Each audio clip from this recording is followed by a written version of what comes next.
All right, ladies and gentlemen. I hope you're having a wonderful day here in just a little bit. It is August 22nd, 2025. We've gone over the news, and now we are getting ready for Jerome Powell and the Jackson Hole Symposium. There's not even been a pre-written statement yet. The title of the event is about the labor markets. Again, you got a little bit of time. I watched the watch list, even the last video before this.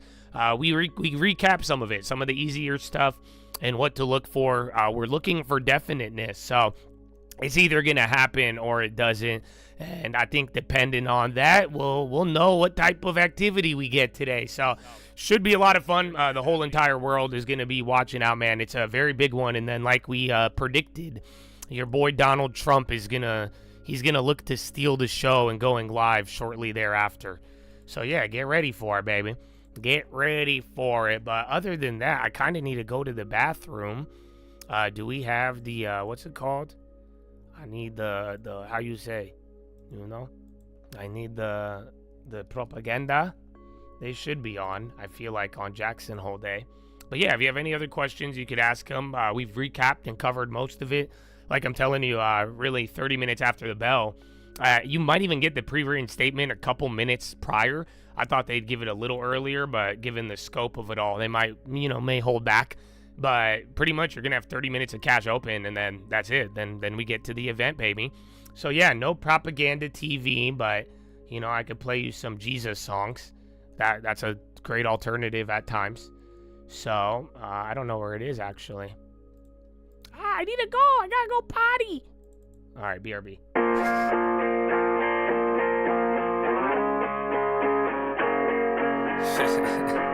Jesus. Praise God. Amen, amen. It's a cult, baby. Hey. Yeah. If we talking plays, yeah, I'm in there like swimwear. I've been there. I've done this shit for 10 years. You could have it all, but you've been scared. Big scare. Funny part, there wasn't even risk there. My thoughts been my own, yeah, I've been clear. No fear. Oh dear, who you trying to control here? My God is the weapon, I ain't boasting. Nah, it's done. Daddy said it's finished. Made me in his image, but that always made me timid. Wonder why we different, don't you ever get it twisted. It's the only way we get it. Set apart from the start, and the heart isn't ours. It's a hippie with the love, but it's David with the sword. I want peace, so that means you gon' kill me if it's war. Nietzsche, Trotsky, can't beach on the ark. Want it easy or hard, want a genie or a god. Then believe me, lil' bro, you a child, you a son of the highest in the bud. Don't deny it, we don't like it when they tell us who we are. I can tell you who I was, I can tell you who he is. I can make another song that's telling y'all about the crib. But for a second, keep it real, it's not the reason they will kill. It's the freedom in believing, they want that to bring the will. But I'd rather have it now, and I ain't never backing down. Lion gonna eat me or turn his ass around. Either way, I will remain up in his name and say it proud. Here, let's say it now. Jesus. I put Jesus on the beat so I could listen to it. I got reason to believe that we living in it. You could say it's one hell of a decision in it. Ay, if we talking plays, yeah, I'm in there like swimwear. I've been there, I've done this shit for 10 years. You could have it all, but you've been scared, big scare. Funny part, there wasn't even risk there. My thoughts been my own, yeah, I've been clear. No fear, oh dear, who you try to control here? My God is the weapon, I ain't boasting.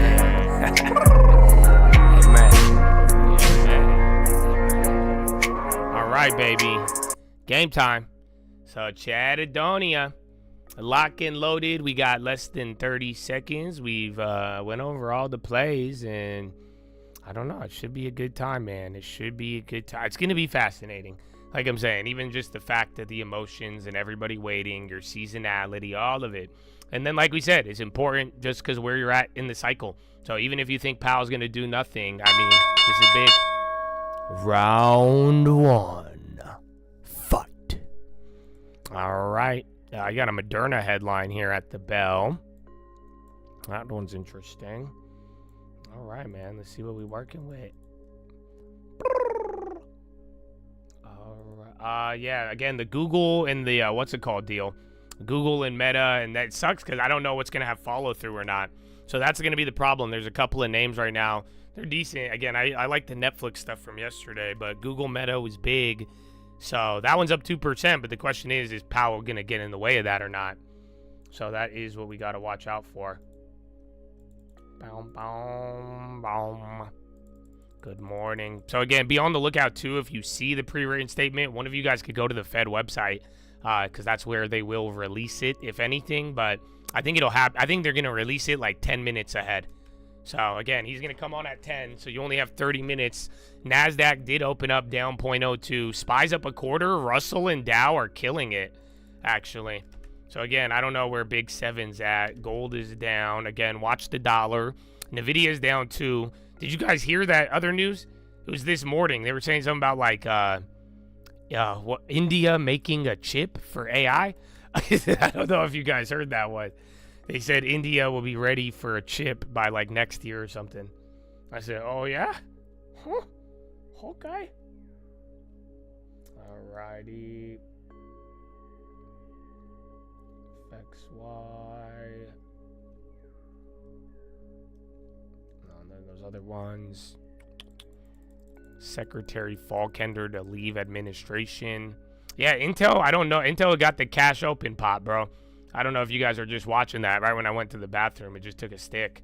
And then that's how it sold off yesterday. Remember, it did nothing, and then right before pre-market, it just dumped and then carried over. So we'll see. Again, be on the lookout for any of those headlines. It was, again, last Friday that we got it all. So the weekend could bring in some good. Gap, they were up on, I think they had bad earnings. They were a part of it.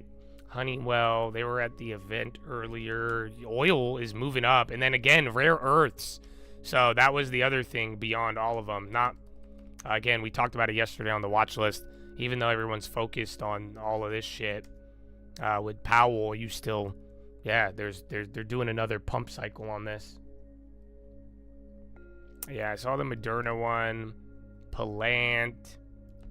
I mean, Nvidia's down too. Apple is up by 0.5%. Google's kind of neutering the Nvidia effect. And then, yeah, Meta's right at the cusp. So, like I'm saying, these, just like yesterday, you guys saw how pervasive it was. It didn't matter what was going on. If those big seven kind of, you know, keep the SPY pinned, then, yeah, you're on your own, brother.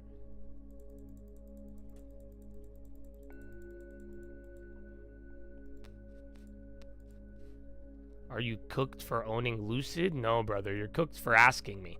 That's what it was. But no, I don't really. Just be wise. Follow the rules. Don't. Yeah, thank you. AMD. Oh, are you at the marathon right now, bro? Some rest, baby. Oh, no, but New York in 2 months. I was like, bro. It's like, he's up, baby. I love it. I might run one with you one of these days. Yeah, Treasury Department number 2. That was that guy. And then Baba's going up. Again, a lot of China this morning.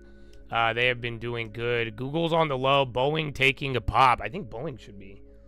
I like Boeing, but I just don't like the timeline. I just don't know the timeline.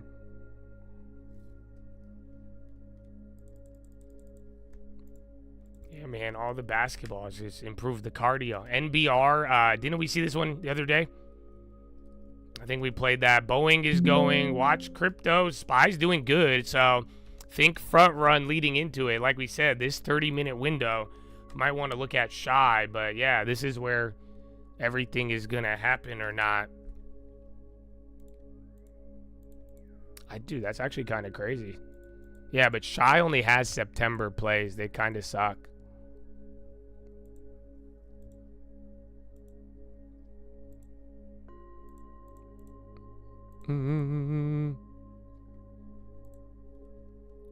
Michael Falkender, second highest at Treasury, is leaving. That keeps coming out.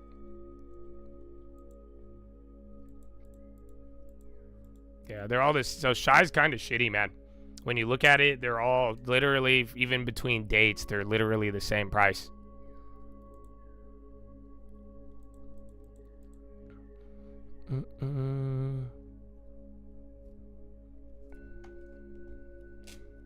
Oh, DVR is on? No. So many people are going to get lost. Fuck. I'm sorry. Be careful. Refresh it. Because, yeah, on Jackson Hole, you don't want to get, you don't want to fall behind on that. Okay. All right, I'm looking at one. Yeah, the rare earth plays are doing decent. That sucks. Any other value? Watch staples too. I actually haven't seen it. Nvidia's coming up. I forgot. So yeah, staples are up, and check utilities too. Utilities triggered one of the cheap premium things, but I don't know if I trust it.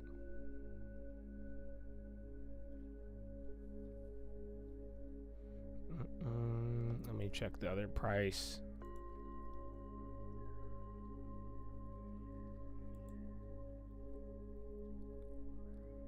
Interesting.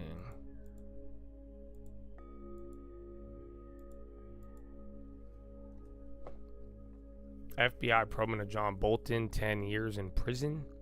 Yeah, didn't he wrote a book a while ago, and I think that's what clapped it all.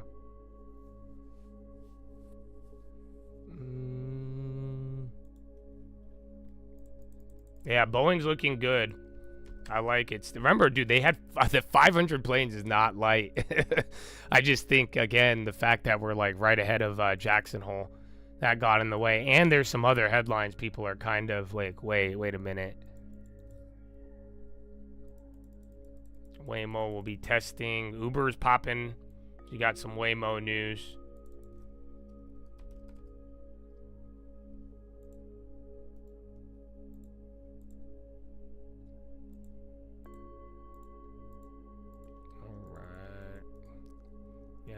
I see one play, but I kind of want to wait. We already have some good stuff leading into it.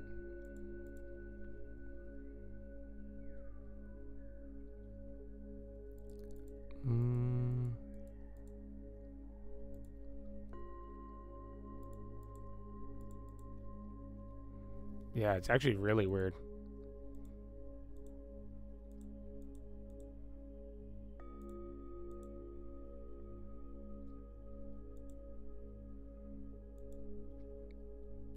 Yeah, I'm gonna wait.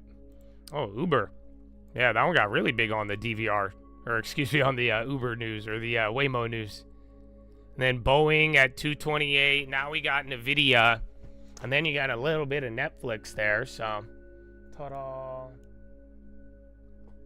Not bad.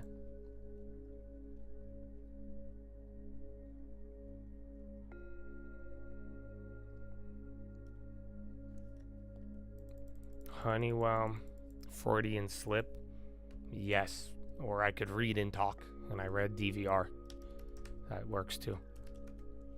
My Freudian DVR. Yeah, Uber, 2 big candles.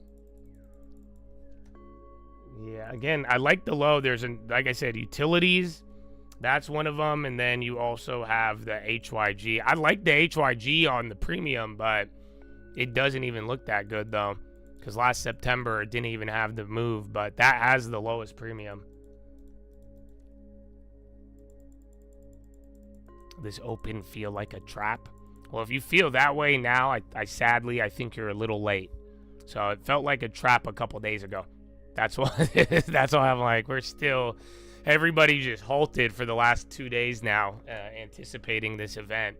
So in a weird way, I don't think now is the moment. This is just the final front run. Again, Powell's going to be here in 20 minutes. Yeah, I see Zoom running, BKE on the high. Again, the big tech just woke up, kind of. At least you got NVIDIA. That gave up. That recovered at least 1%. Estee Lauder, that's bad earnings the other day, and they're coming up. And then Uber on that Waymo news, they're actually running. Yeah, Tesla a little bit. It's funny, Trump said 12, but Powell comes. I feel like Trump is going to come on earlier. That's why I was like, man, we were talking about it, but he's actually doing it. So yeah, man, even then, 20 minutes still Powell, so good luck.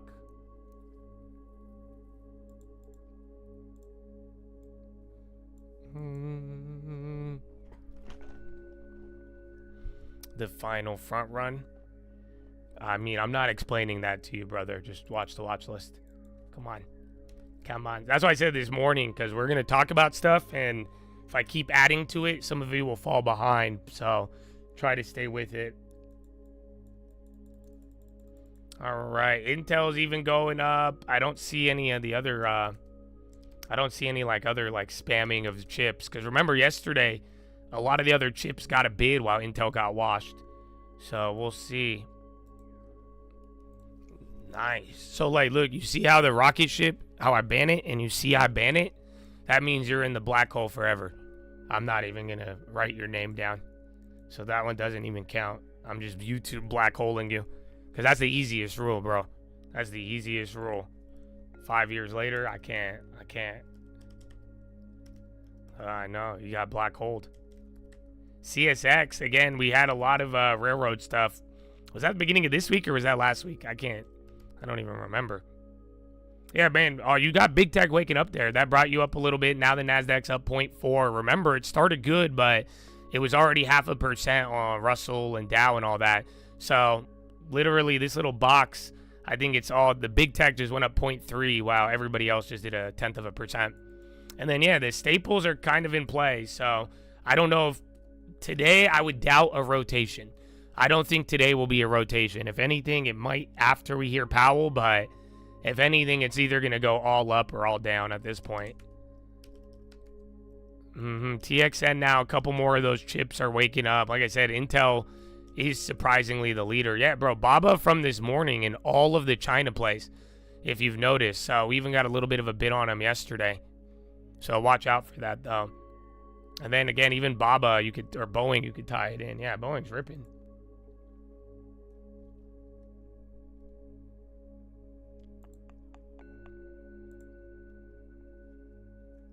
Let's see.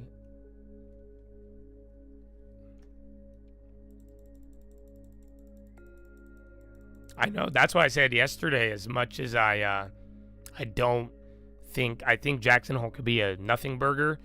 The fact the rate cut probabilities have moved so much in the last 72 hours, it makes it a little bit more live. But at the end of the day, it's all, he got the whole world in his hands. He got the whole world in his hands.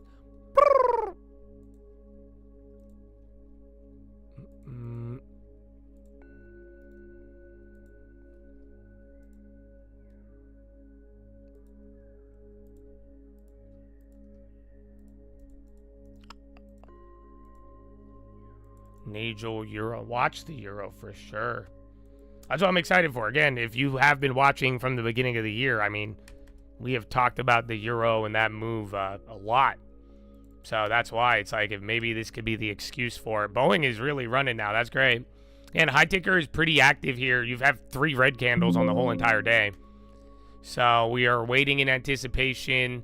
Russell and Dow, not as much, but SPY from the cash open, they have definitely benefited or got a little bit of cushion now. So we will start. He got the whole world in his hands. I don't know if bullish. I haven't looked at that one. Any of the IPOs, they break my heart with the scams. But no, I haven't really paid attention to that one. I keep calling it blush. I like that one, but they're not going to work. EL going up. I keep seeing that. Yeah, Staples chilled out. Healthcare now starting to do it. Healthcare is the leader.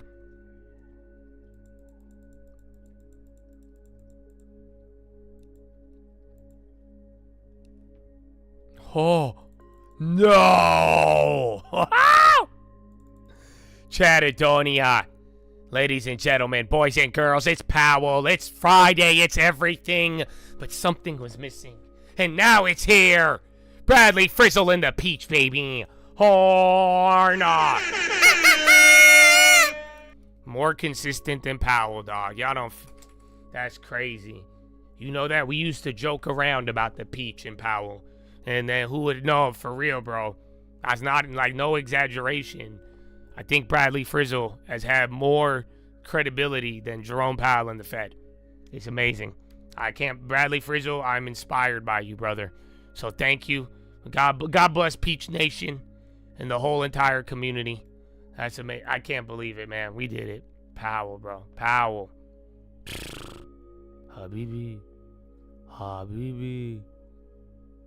So yeah, man, that's awesome. I can't believe it, bro. No, literally, bro. Like, Bradley Frizzle outlasted Powell. And, like, Powell was not, like, easy. You know what I'm saying? We looked up to Powell. But, yeah, Powell he didn't stay as consistent. So we'll find out today. But every day we thank Bradley Frizzle. And the Lord. Amen. Boeing-built spaceship launches begins 8th mission. All right. Intel. The high ticker is almost fully juiced, man. All it is cash open run. So, yeah.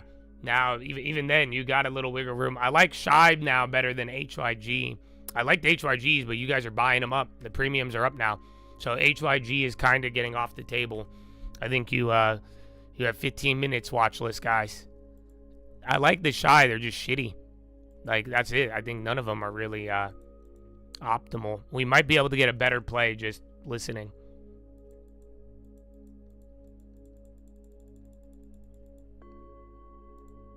You always remember when he beat us with the stick. I will too. That was a crazy one. But like we talked about yesterday, the weird part, the day after, the day of effect on Bonds, it wasn't that big. You know, that Jackson hole where he hit us, it was really the culmination of the move. It was really the next couple of days and weeks. That's what caused the big move.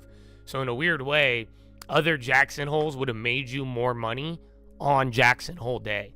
Whereas the one where he beat us with his stick, it had a move. But then the follow through, that was the real money. So we will see, Habibi. Target, Velo, Zoom, KRE. Oh, there was a bank that had low premium too. I forgot about that. All right. And then 13 minutes, I don't have it. Besant, Falcon played a critical role in economic agenda. You got a Besant comment on the guy who left. But yeah, I don't know if your boy, I don't know if we're going to get the statement or not. Because that's it. You only got 12 minutes. Let me see.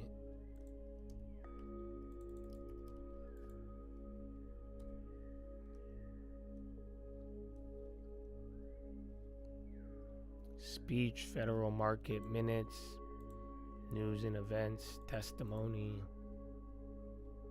Yeah, it's not up yet. Christopher Waller.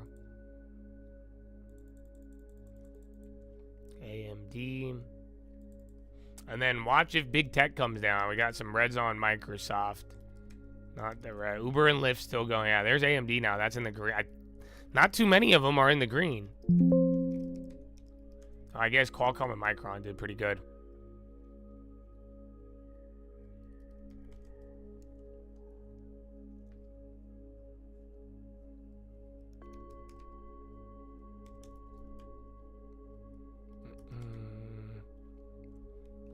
You got a script that shows when it gets posted. Go see if it's already on there. See if it's hidden.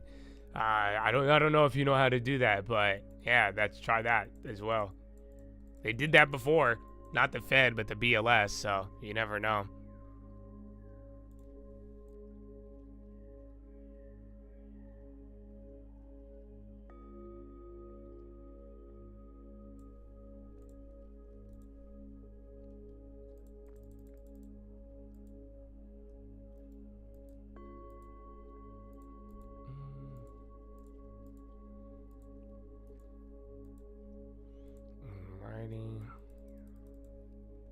I'm chilling, bro.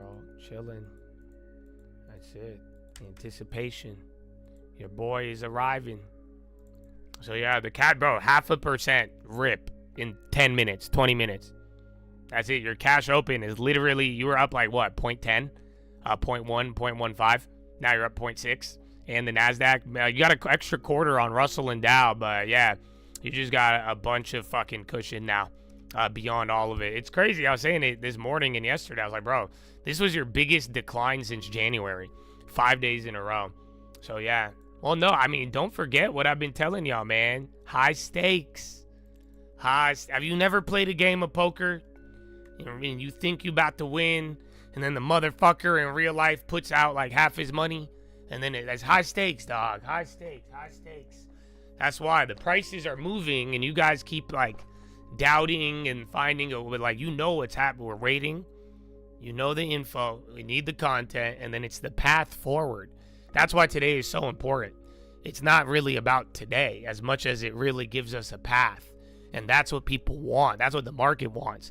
Because right now, the market's kind of, chiseling its own path, and Powell and the Fed are kind of playing along. But like I'm saying, if we could get a path moving forward, that's very important. So it's, yeah, man, that is where we are at right now. So it's just like, I think a lot of people the prices are going to move around a lot, but that it's not changing what's really at play right now, and the answer we get or not. There's just going to be a lot to win, a lot to lose, but the game is the same.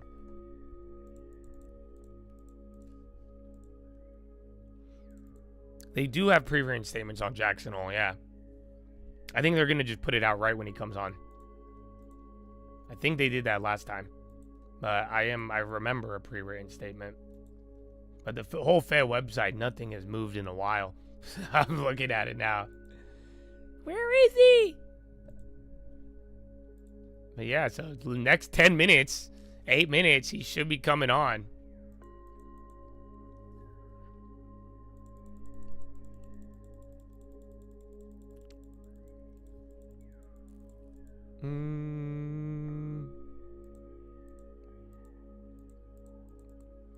JP Morgan hires Lee from Goldman. I don't know. He might do a Q&A. He might not. I mean, again, I think in 2023, the one where Jackson Hole was a dud, he just said nothing, and then that's it. And then he just left. And then you did hear from him afterwards with reporters. So that is something to keep in mind, is that when Powell is done with his speech, maybe like an hour later, there's going to be reporters there. And then you'll hear my thing go. It'll go bling. And then it'll say Powell to reporters, and then he'll have other comments outside of Jackson Hole. So that's another thing to keep in mind. Yeah, Target, one of you guys called that earlier. That one's going up. Oh yeah, where's Wally World?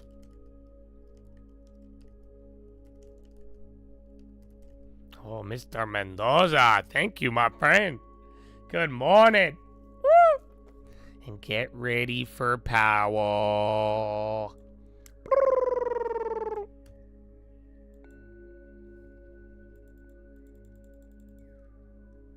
I can't believe it. I can't believe it's already September, and I can't believe it's been a year since they last did this. That's what I was saying, because yesterday on the watch list we talked about it. If you guys don't remember, last Jackson Hole, that was his signal to cut rates the next month, 2 months before the election.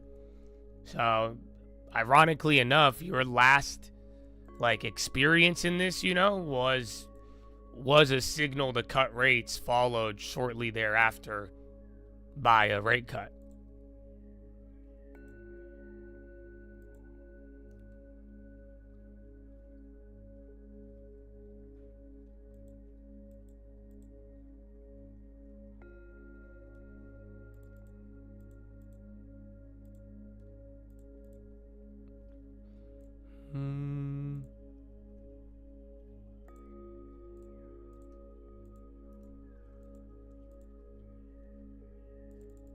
Yeah, bro. MO is about to do 70. It already went above 67.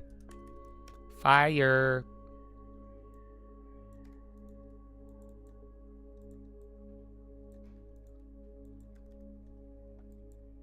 All right, man. Well, good luck. The president of the economy in 5 minutes. Actually, though. Howard, get the live feed up. I'm the president. Whoa. Okay.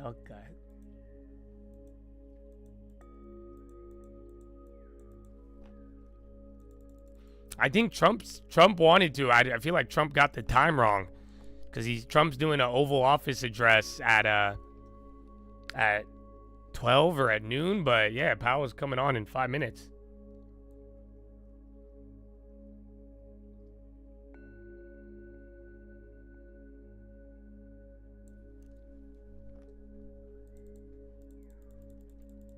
think the Powell text about to come out. Be on the lookout. Just go to either press releases, speeches, or testimony on the website. I don't have it yet, but I'm excited.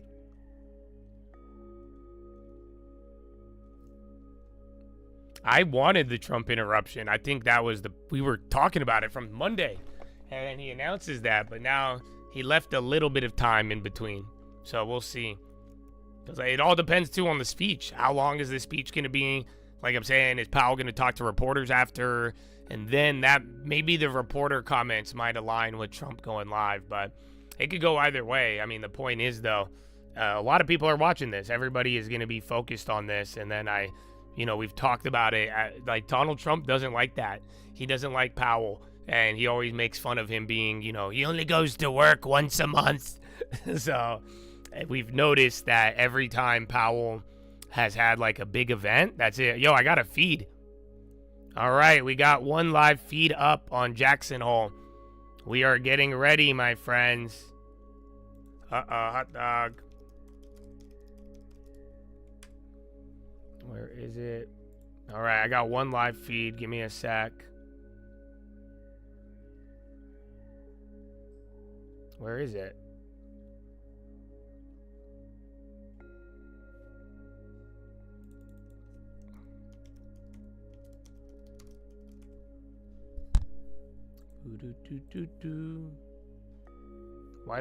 I have the one, but I know it's not giving me the original source from Kansas City. That's why I want it to be fast.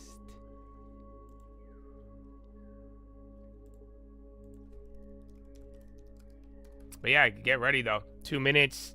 Watch out if there's a statement, because you're already starting to move a little big.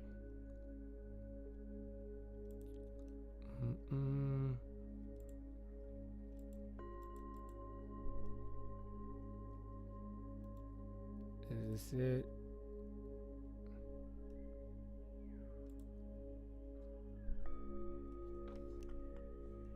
Historic timeline.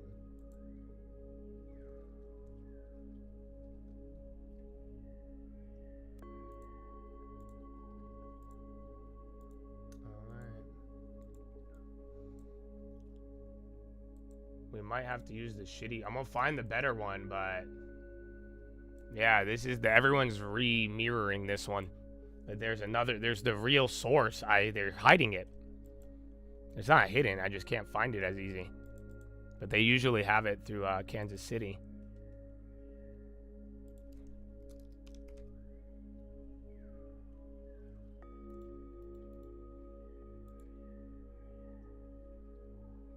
Okay, that's Fox. All right, man. I don't see anything yet, but like I said, you're moving now. Keep an eye out on the bonds as well.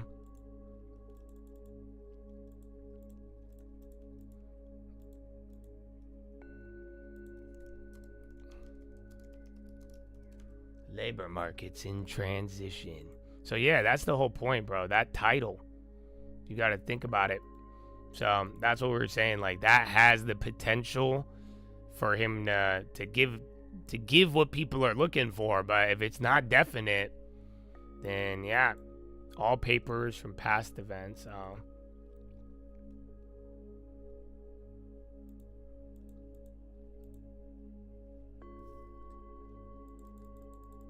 Alrighty, I still don't. Do you guys have I left the wire up for you today. You're welcome. Because again, you'll probably see that start to move.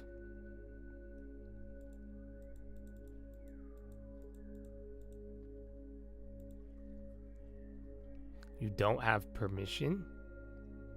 Oh, yeah, I found a server, but access denied. They don't know. All right. Powell, downside risk. Tariffs can spur lasting inflation. Risk tilted to upside. Policy adjustment may be warranted with rates still restricted. Fed abandoning flexible average inflation. That's what he did in 2020. And then says faces challenging, downside risk to unemployment rising.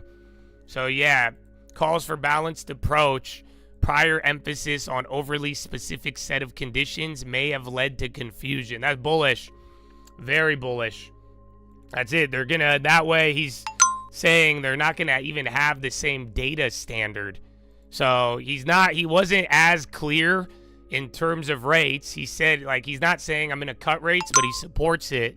But honestly, the abandoning of the new framework is better. That's the real bull part right now. So yeah, man, run it up. I don't know how long it'll last. You're already at 1.2. Again, you were pricing in like $6 on the what's it called? You were pricing in $6 on the QQQ. No, that's the big thing right there. He abandoned the average inflation framework. That's how they used that. They implemented the framework. That's how everybody fell for the whole transitory bullshit. If you guys don't recall, because they were like, well, we use inflation on this metric instead. Are you understanding? So yeah. Pop, pop, pop. They just lower those? So yeah, keep your eyes out for it, but GG's. Oh yeah, the Boeings are starting to come up. Nice. Okay, well, one of the Boeings is moving now. That's good. Is there another one? But yeah, I want to hear what he says, but so far, I think that's a little surprise. Otherwise, he's neutral. That's my opinion. So yeah, they're adding to September rate cut odds, but like I'm saying, it's I think the target, the framework, that was unexpected. Everything else is actually him sounding exactly the same. So take that how you please.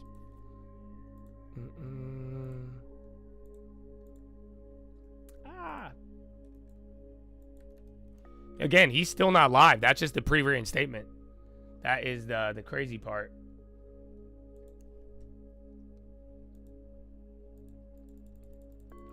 Well, yeah, there he is.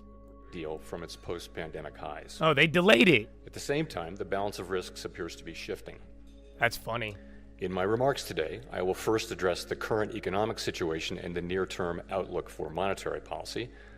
I will then turn to the results of our second public review of our monetary policy framework as captured in the revised Statement on Longer-Run Goals and Monetary Policy Strategy that we released today. When I appeared at this podium 1 year ago, the economy was at an inflection point.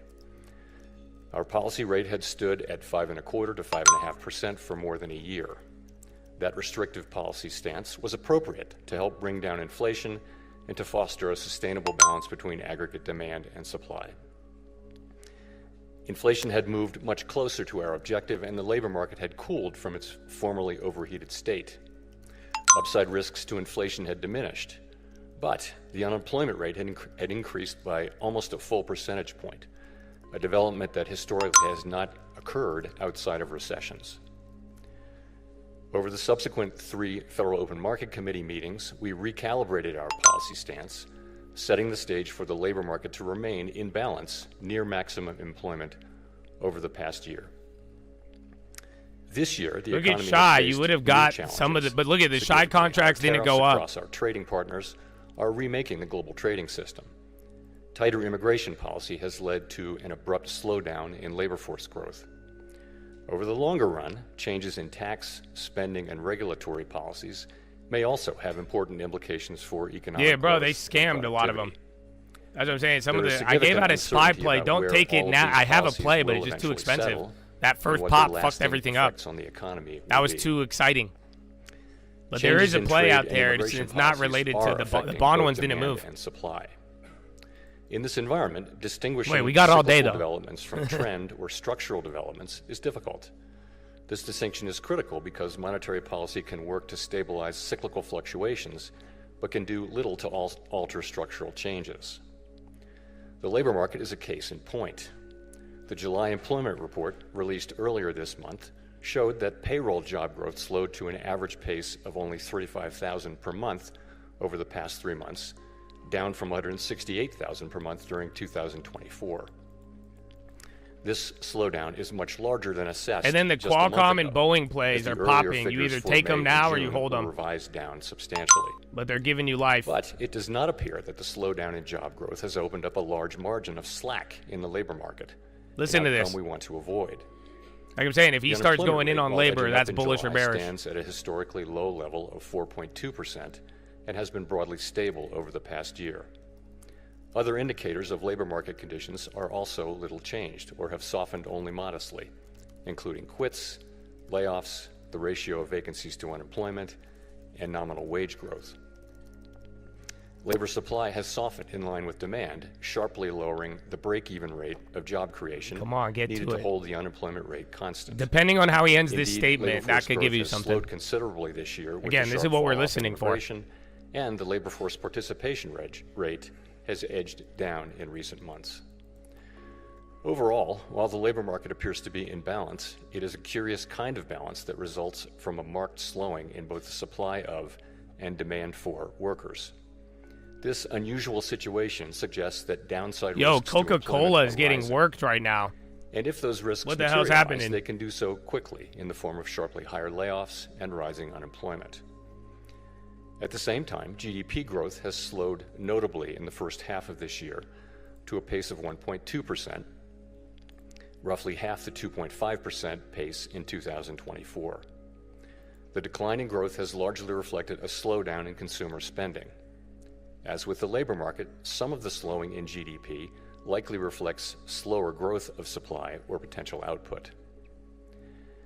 Turning to inflation, higher tariffs have begun to push up prices in some categories of goods. Okay, yeah, that wasn't. Estimates That's what I'm based saying. on the He's latest neutral, available bro. data indicate Nah, that he's total neutral, PCE but the prices framework rose thing was different. That's 2.6% it. over the 12 months ending in July. But he's not being aggressive with labor Excluding the market. volatile food And then he and kind of energy sounds more worried about categories. inflation. Core PCE prices rose 2.9%, above their level of a year ago. Within core, prices of goods increased 1.1% over the past 12 months, a notable shift from the modest decline seen over the course of 2024. In contrast, housing services inflation remains on a downward trend, and non-housing services inflation is still running at a level a bit above what has been historically consistent with a 2% inflation. The effects of tariffs on consumer prices are now clearly visible. We expect those effects to accumulate over coming months, with high uncertainty about both timing and amounts. The question that matters for monetary policy is whether these price increases are likely to materially raise the risk of an ongoing inflation problem. A reasonable base case is that the effects will be relatively short-lived, a one-time shift in the price level. Of course, one time does not mean all at once. It will continue to take time for tariff increases to work their way through supply chains Okay, and that's good. distribution networks. Moreover, tariff rates continue to evolve, potentially prolonging Yeah, the so it adjustment sounded process. bad, but then he's It's also acting like a possible, puppy however, on that the tariffs. upward He said pressure the on inflation. prices That's from different than tariffs could before. spur a more lasting He usually inflation sounds dynamic, more like a and fucking that is a liberal. risk to be assessed and managed. I think that Trump One got to him. possibility is that workers who see their real incomes decline because of higher prices demand and get higher crypto wages now. from employers, setting off adverse wage price dynamics. Given that the labor market is not particularly tight and faces increasing downside risks, that outcome does not seem likely. Another possibility Okay, is that watch inflation euro and dollar. expectations could move up, dragging actual inflation with them. Inflation has been above our target for more than 4 years and remains a prominent concern for households and businesses.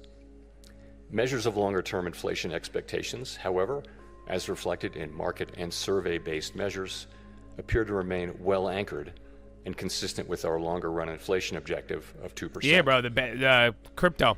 Of course, we cannot take the You're getting, stability of inflation India headlines, expectations too. for granted.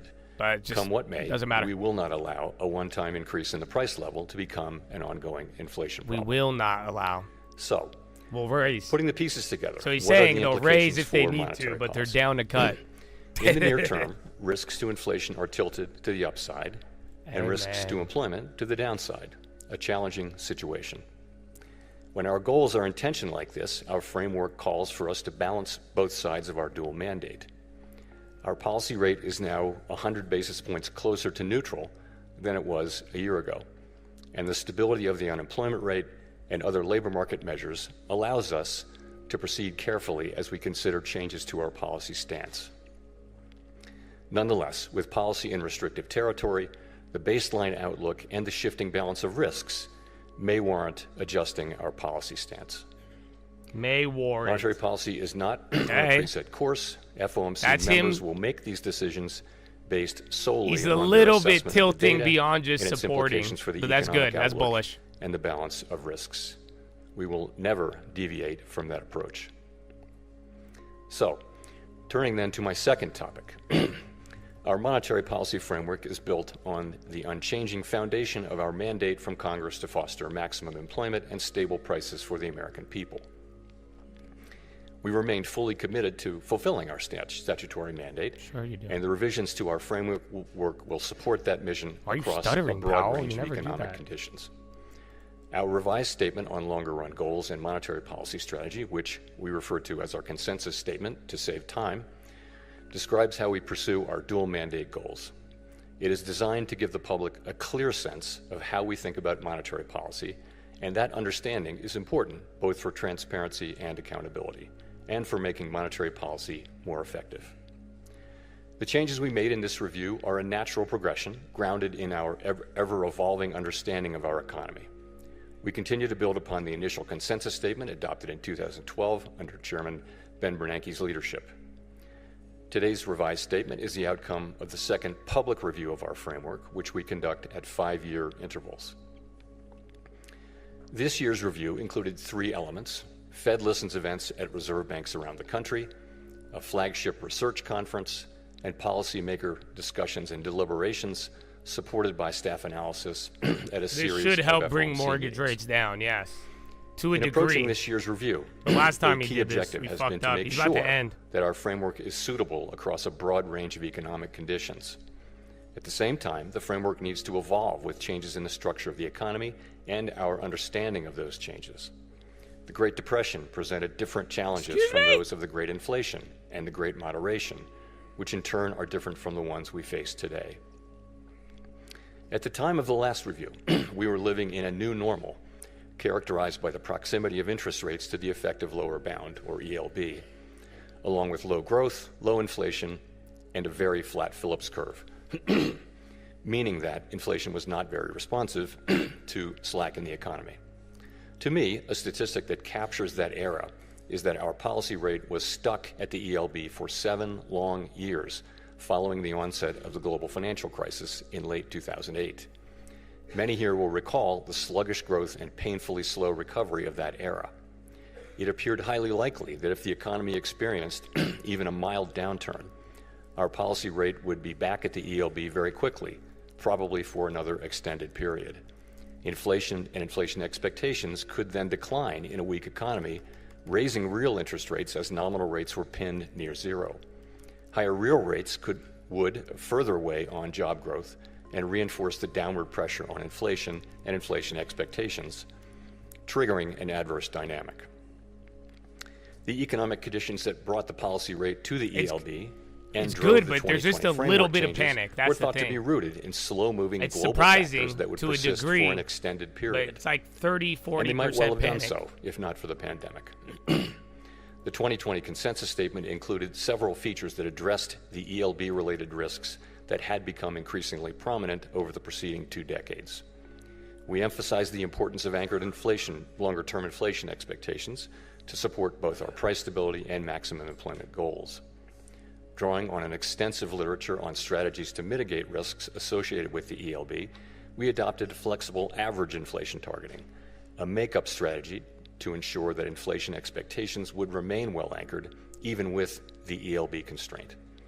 In particular, we said that following periods when inflation had been running persistently above 2%, appropriate monetary policy would likely aim to achieve inflation moderately above 2% for some time.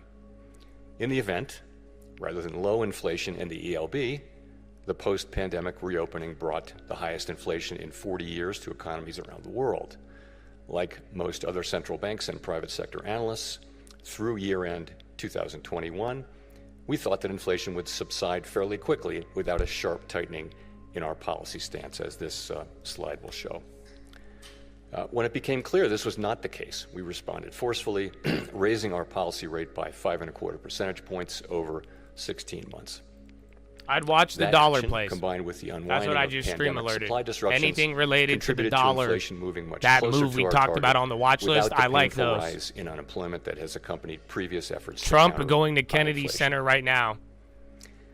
This year's review I gave a considered sweet how spot. I just economic didn't conditions like have it evolved over because the past price, 5 but I years. think that one's still During holding. this period, we saw that the inflation situation They're can up. change rapidly in the face of large shocks. In addition, interest rates are now substantially higher than was the case during the era between the global financial crisis and the pandemic. With inflation above target, our policy rate is restrictive, modestly so in my view.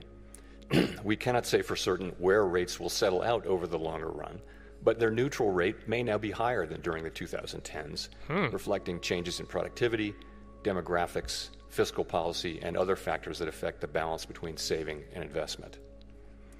During the review, we discussed how the 2020 statements focus just hopefully on he the doesn't say ELB anything may have bad about complicated neutral rate. communications Algos about our hate that. response to high inflation. We concluded that the emphasis on an overly specific set of economic conditions may have led to some confusion, and as a result, we made several important changes to the consensus statement to reflect that insight. First, we removed language indicating that the ELB was a defining feature Trump of the will economic fire landscape. Cook.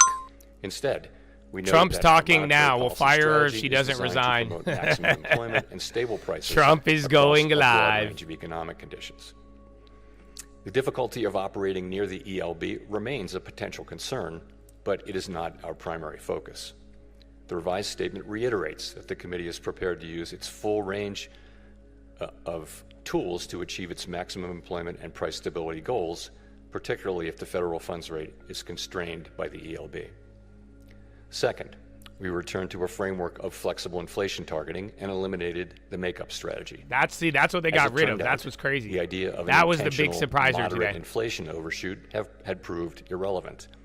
There was nothing intentional or moderate about the inflation that arrived a few months after we announced our 2020 changes to the consensus statement, as I acknowledged JP publicly Morgan in getting 2021. worked.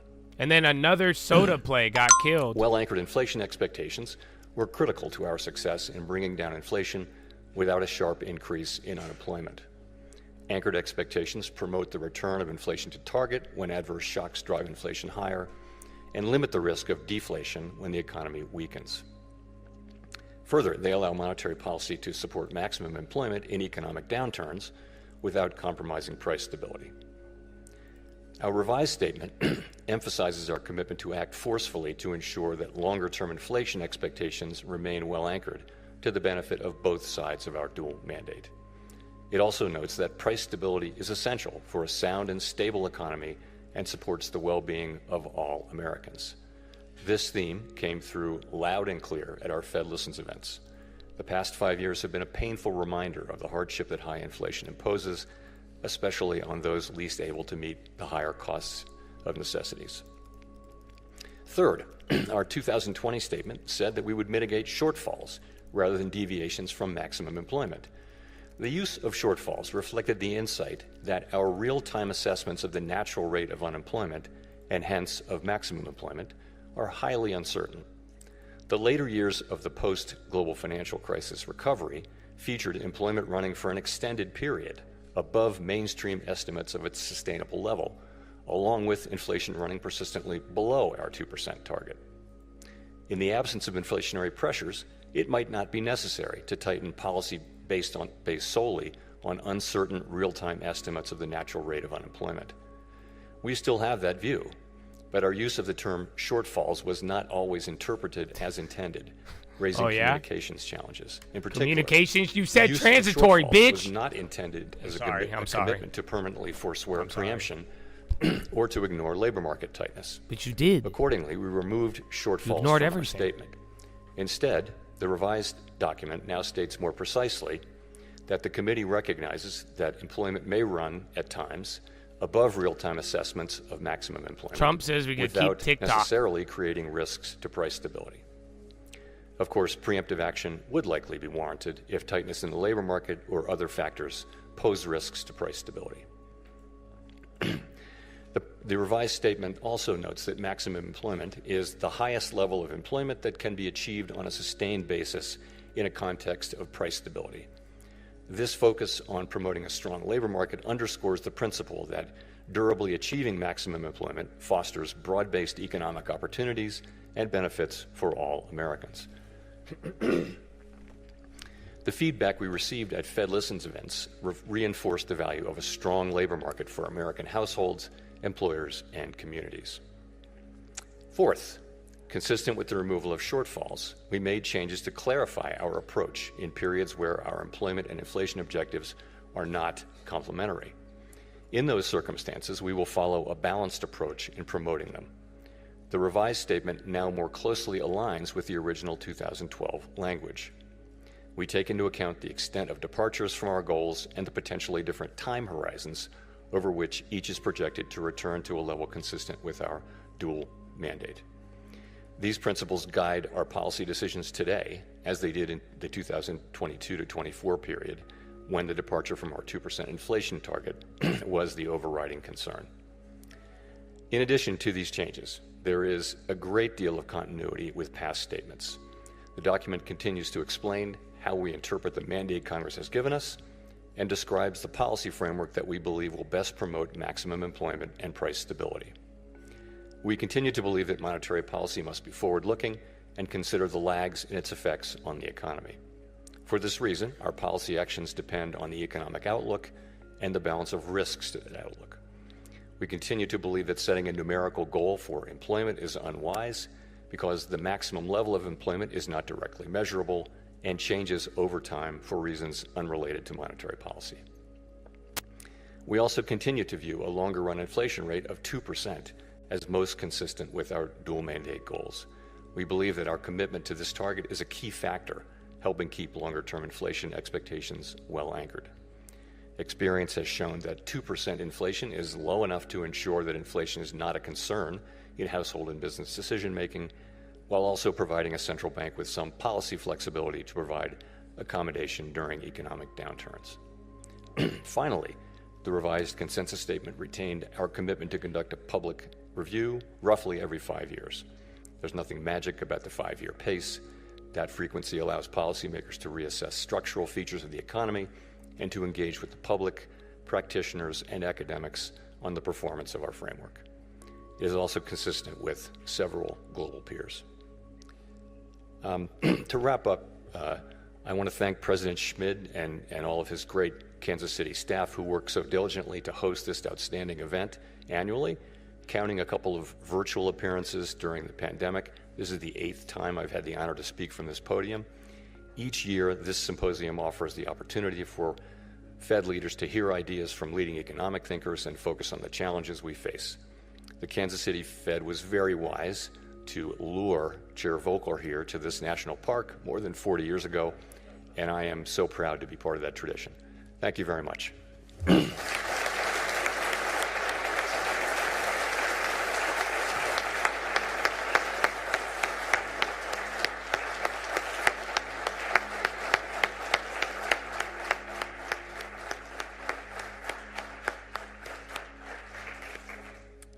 Thank you very much. We'll move into the presentations, so I want to allow a minute for all of the members of the press to go.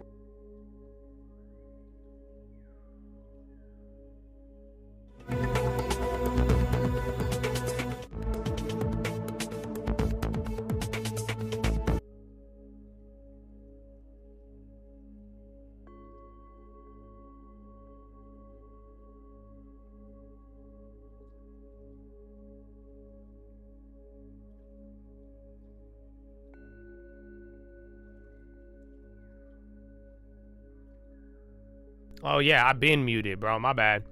Yeah, my bad. No, I was just so excited explaining everything. But my bad. Yeah. So here's the deal, bro. It was excited. It was a surprise, but it wasn't like a panic surprise. You got a little bit of panic. You're getting your rate cuts, like I told you. Go look at the rate cut odds. But in a weird way, I would argue that this wasn't that this was kind of a nothing burger. Yes, I know the market is up, but we were already up 0.6, 0.7 leading into it. But again, the thing that was surprising and new is that they're eliminating the average inflation framework. That's really important. We talked about that earlier because here, where is it? That's what he did in 2020. That's the flexible average inflation. That's what allowed you guys to buy the bullshit of transitory. So that was big. That's crazy that they're changing it. It shows that they're getting ready and that they're going to start using the data in a different metric, which is, again, that's so different. But then everything else of the content was the same.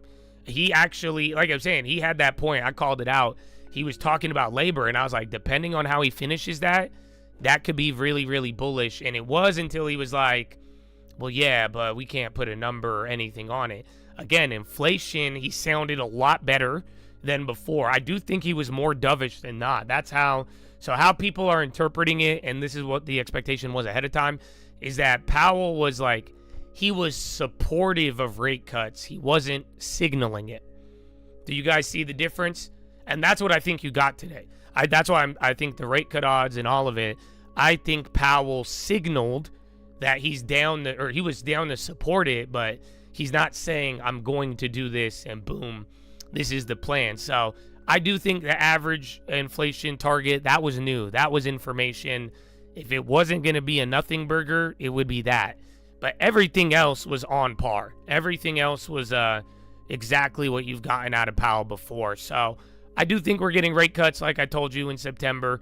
I think now, you're getting your rate cuts in Powell, even the data right ahead of the event of Powell next month. That still might be able to have an importance. But the getting rid of average inflation, I think it's showing that the Fed is moving in the right direction, but they are still moving extremely slow.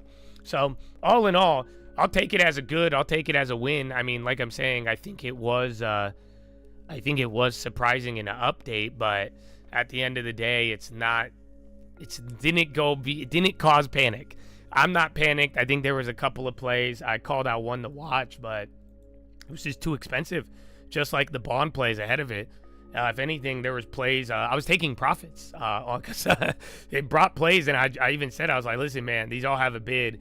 You either take them or not, because if it comes back down, then yeah. And then one of the calls came down that I was looking at. So I said, if we get to VWAP, one of those plays will be perfect. Otherwise, it's just still right in the middle. So yeah, I don't think we got panic yet, but I do think we have new info to chew on coming into the weekend, and that is, Powell's moving in the right direction, getting rid of I wonder how it's going to play with the data, because now, like, the Fed isn't using average inflation. That's a big change. That's different than what we've dealt with in the last 5 years. So I think did you not hear me? When he started talking inflation, bro, he sounded a lot better. He kind of gave me, he didn't say it, but my interpretation of it was that he was just like, listen, man, inflation and tariffs, it hasn't played out yet. He said what Trump said. He said we could do what we need to, and then if we're committed to not letting long-standing inflation come back, you just raise rates aggressively if tariffs do cause crazy, if not anticipate, if. And that's how, he seemed way more relaxed about it. And that's what I'm saying, that the employment he gave you, he sounded dovish, definitely more dovish than before, but it was just an inch in the right direction, but I don't think it fully changed his stance. And then the only thing that was dramatically different now is that the Fed is no longer going to use an average inflation target. So yeah, I think that is actually very important. So not bad, bro. Not bad. Yes, long term is killing it. So yeah, watch that play if it gets a little cheaper. I say you could take it if you really want. Otherwise, I like dollar-related plays. That I did make one of those, and I think that one's fire. I got a little bit of time on it, so I'm not too worried. Dude. I hear that. Well, I think the whole average inflation was to justify transitory. It was bullshit. Because in that way, when inflation, that's what I'm saying, I've said it for a long time. When inflation was literally fucking people up, they were like, no, it's not, because they used an average inflation. They started changing the data to make it look normal.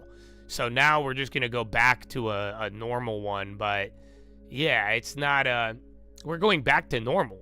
That's the funny part. You remember, average inflation is a 2020 thing. That wasn't prior. My whole career, we just used normal inflation, except for 2020 till now. So yeah, that opened up that was the birth of transitory, the average inflation target. Because now they're like, well, since this and since it's transitory and since all that, blah, blah, blah, blah, blah, blah. So yeah, exactly. The goalposts are going back to where they started from. So, but that's good. I like that. I really enjoy it, actually, because, you know, it's just easier to process, take us back to what we were at. But other than that, I'm surprised that they did something new. But then the fact that everything else was just an inch. I like it, though. It's dovish, man.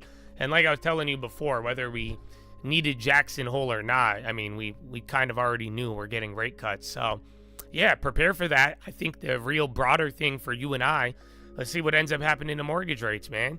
That'll be that could be very interesting. So we will find out, my brethren.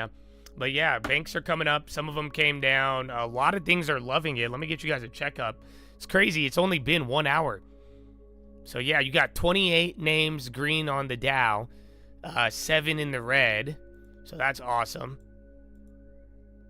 95 green on the NASDAQ, 5 in the red. You're 95% green right now. And then SPY, 465 in the red. You have 35 names in the green, 35 names in the red. So yeah, bro, you're like 90% green right now. All right. Yeah, and then some of the other plays that you positioned on came up. That's why I put up a couple. That's what I was saying. Like, you have a lot of old plays that just came back. Some are 200%. So do what you need to with it. You either just choose to gamble this move, or you just take it, and then you won't get sad if there is a BS drop. But then again, if it melts, that could be fun.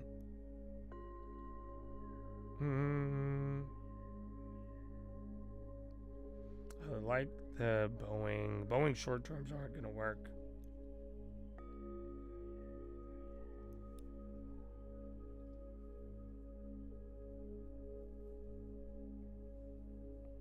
All right. Bam. Swing on the high. Well, Trump already did make a couple of comments there, so we'll see with that follow up. Again, China's made a lot of moves today. We even heard about India and all that, but like literally, China stocks are killing it.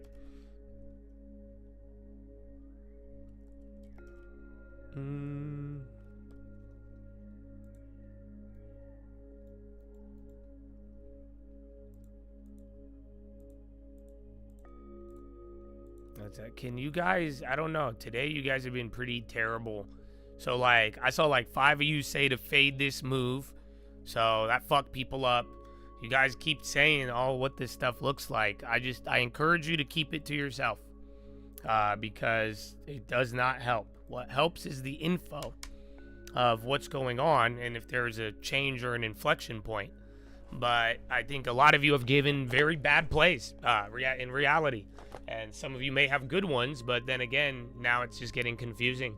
So please stop doing that and read the rules and just follow along.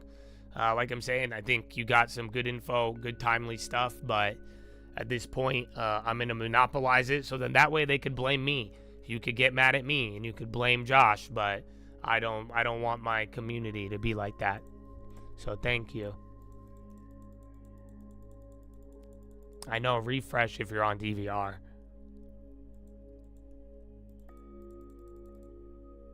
Thank you, Lord, for today. It's a good day, man. All right, you're going up. Last call if you want those other ones. I told you the sweet spot already. But, yeah. And it came down. You had like a 60% drop on it. It's just a matter if you love it. Do you love it?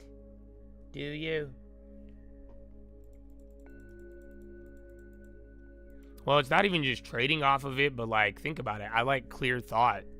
I really do. And then, when you start telling people, well, oh, it looks like this one's running and all this, like, it could make people hesitate. I don't like hesitation. I don't like fear. I like skill. I like risk management, balance control. Those are all things that could help. But other than that, it's not, I don't want any room for hesitation. I don't want any room for confusion.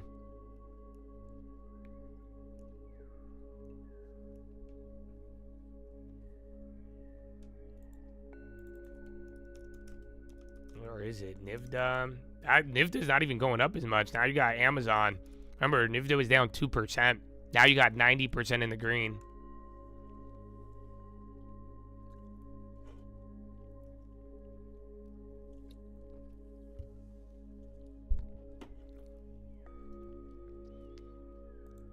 Does the definition of recession go back to what it meant before? It should. I mean, even then, I think it was 3/4. A lot of people have already, they've argued about that. But yeah, I know what you're talking about. Pretty funny.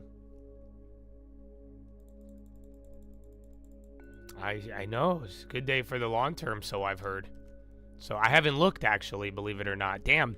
IWM is up 3.3. Holy shit. So yeah, 3.3 on the Russell. NASDAQ 1.8, SPY 1.5. It's about 1% though. So again, 1% since Powell. The rest of it was on the gap. But yeah, chips and oh my gosh, dude, I didn't even see Zero with 100 and now another 50. Come on, my bad, you guys. I'm locked in, bro. You know what I'm saying? You know what I'm saying, Chad? Oh, Horna. Amen, guys. Amen. Well, listen. You should not donate to me. Okay? Do not donate because you guys are gonna hate it. But I'm telling you, if I make money, if I make a lot of money and then I have to ban everybody, I'm gonna get pissed. It's happening again. We get good opportunities and I get weird shit in the chat. Some of you guys, I've even unbanned you and I have to ban you. Why? Why can't we learn? So, unfortunately, I've learned in life, the only way to learn is there's a price. So yeah, I wouldn't donate because your membership prices are going to be going up. I need to, as much as I love the band indicator, I already know what's going to happen anyways, God willing. So I'm just gonna, we need to tighten it up, boys. You guys you got crazy today. So, which is good. I think that I should have told you, but there's opportunity because there is a lot of bans today. Damn, he said take it private. Oh, man. Well, maybe we'll see. We could gradually work our way up there. Oh, no, I'm just going to change the membership price. So, unfortunately, you'll be good.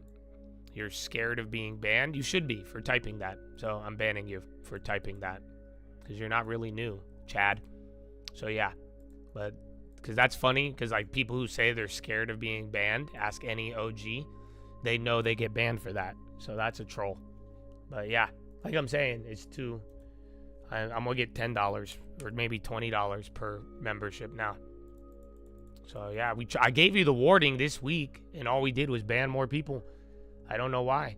And then we killed it this week. We killed it this week. That's why there was a lot of opportunity. And unfortunately, there was more emotion as well. Oh! 50! Oh, dude. Well, thank you guys. Bullish on the high. BL or blush. That's going vertical, just like the Chad donos. St. Jerry. Mr. Hananalin, even on a budget. I love you, baby. God bless. Gotta do what you gotta do, baby. Well, thank you, Chad. I appreciate all you who support. I really, really do. And that's why, bro. You'll see today's philo. Maybe it'll make sense. I'll show you something. I can't believe 50. But now we're definitely gonna, I think we're gonna get at least 5 more bans. Woo! Long term. Can I lock the current member? No. I don't want to work anymore, bro. That's it. Because I don't think you guys realized we worked really hard to get people on board, and they just pissed on it. So yeah, I'm not gonna go out of my way to make you money anymore, because I spend minimum 8 to 9 hours every day fully locked in. So if you come and get it at the right time, we got you. But if you need special this and you banned and I get unbanned and then we go here and then do this for me and this, like, no, man. That's why even the stream alerts, all of the back and forth, it's just so much effort for nothing. And when if you just listen, you'll change your life. It's already happened. I'm telling you, bro. It's great. Well, thank you, bro. I don't know what. Well, again, good plays this week, man. So I'm glad you guys got some opportunity. And that's why. Just lock in. So, again, I made some plays on this. I don't know if I'm monitoring that sweet spot one. It's doing decent. It went up 50% from the good price or the middle price. It didn't hit perfect price, like I'm telling you. No perfect price on any of those have hit. You got halfway there. That's why I called it out, just in case you wanted to FOMO. But even then, I didn't like it. And then the other plays I like. And then hopefully you take a little bit of profits on what worked for us this week. So then that way, none of it could hurt you. And dude, even the Jerry member, they still coming in, baby. Could get stupid. So literally, Laker J, I love you, but I was just going on a rant how I hate and despise these comments, bro. For real, man. That's very pumpy, you guys. That's what I'm saying. It's fucking with people. It clouds their mind. Like, you guys just got to make money and make money and call it a day. Give us information that will get it past 20. But don't say shit like that. So I'm sorry, guys. I can't do it anymore. And I love some of y'all. Y'all have been great, but if you got to do that somewhere else. I'm not allowing that here. And if you can't lock in enough to know I don't like that, then we just got to move on, baby.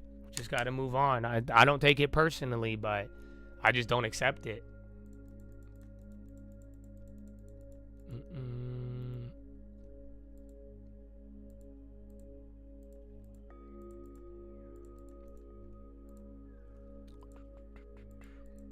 Are we doing a rally chat for the veterans? I don't want this to be a rally for I didn't say that, so don't turn it into that, because now that's odd, brother. But yes, I support the vets. I don't know why they gave me that much money. I don't know what I did, but don't turn it. So no, I just told you guys don't donate. Like, all right, I'm gonna take a break, you guys. You guys are I made a lot of money again, and y'all stressing me out now. So I'll be right back. This is not. Just listen to what is being said is all you have to do. So you guys are speaking English. Where is the English? Donald, I'm gonna report y'all to ICE if y'all ain't hearing me, bro. I don't know what's happening. I'm asking simple ass things, bro. So yeah, lock in, man. But I'm gonna take a break. That more disciplined study around the game of the Fed and regime change.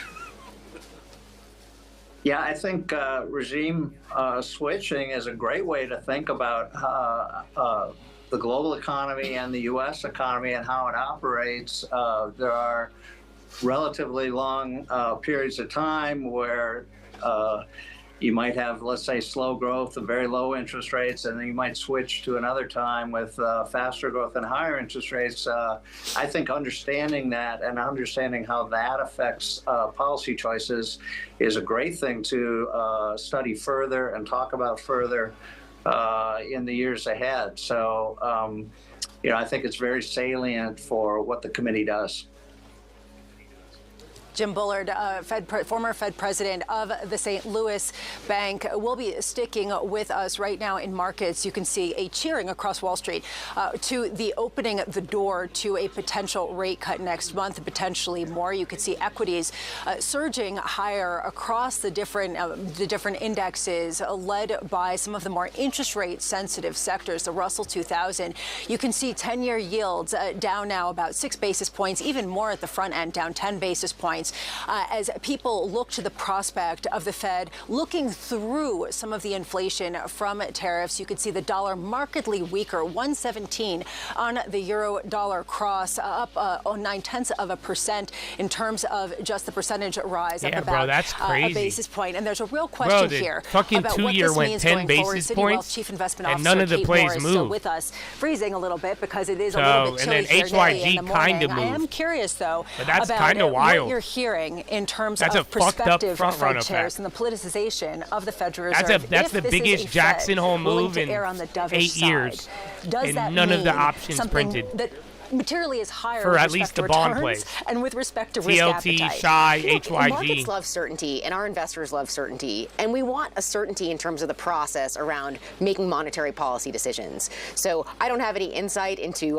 who might be named next Fed chair. But what I will say is, if there is a sense that the process is changing, I think that will lead to some pause and perhaps some volatility in the market. You know, our expectation is that regardless of who takes the next chair and what seats are filled, we'll have a continuation of the process of being data dependent, of being thoughtful, of having, you know, great debate and discussion amongst the Fed governors and their staff. But if that were to change, I think that would introduce volatility. I think the most important thing for us right now is to recognize that so much of the data is going to be, you know, mixed through the back half of the year, and that's going to have a huge impact, I think, in terms of investor sentiment. And I would suggest even more crowding in some of the favored trades. We tend to get reactions like we're seeing in the market now on a day when news breaks. Yeah, bro. But I Holy, think what the we're fuck probably happened to going the long see term, bro? Extended Yeah, why is rally it? He's here up because $600 people bucks. are anticipating this rate cut. Two deposits. Does that worry you in terms of a bubble forming or some sort of excess All right, now I'm spending gonna go that pee and would get a drink. push up I'm inflation gonna go because woosah. of inflated asset prices? Yeah, so I just have wanna been look a little at bit stocks worried, and actually, work. about positioning. I feel like I've been a little bit more cautious, frankly, than I some don't of wanna my peers on the babysit, street, Chad. and saying, The you know, fuck? people own the highest quality parts of the market. It's quite crowded. Some of the shorts, when we're looking at some of the fast money community, are very similar across the board. And we've seen people kind of shrug off concerns around economic growth or even the technological disruption across a lot of industries. We've seen significant improvements in terms of the earnings or vision ratios. Citi Economic Surprise Index has moved up. You know, and all of this together, I think, sets us up for, you know, a little bit of weakness if there was a bad data point or if there was a bit of a shock. There's a lot of consensus positioning. Well, Jim Bullard, I'd love to bring you back in here. How much does that concern you, that sort of a bias to cut rates could cause asset price inflation to get ahead, maybe, of where the economy is?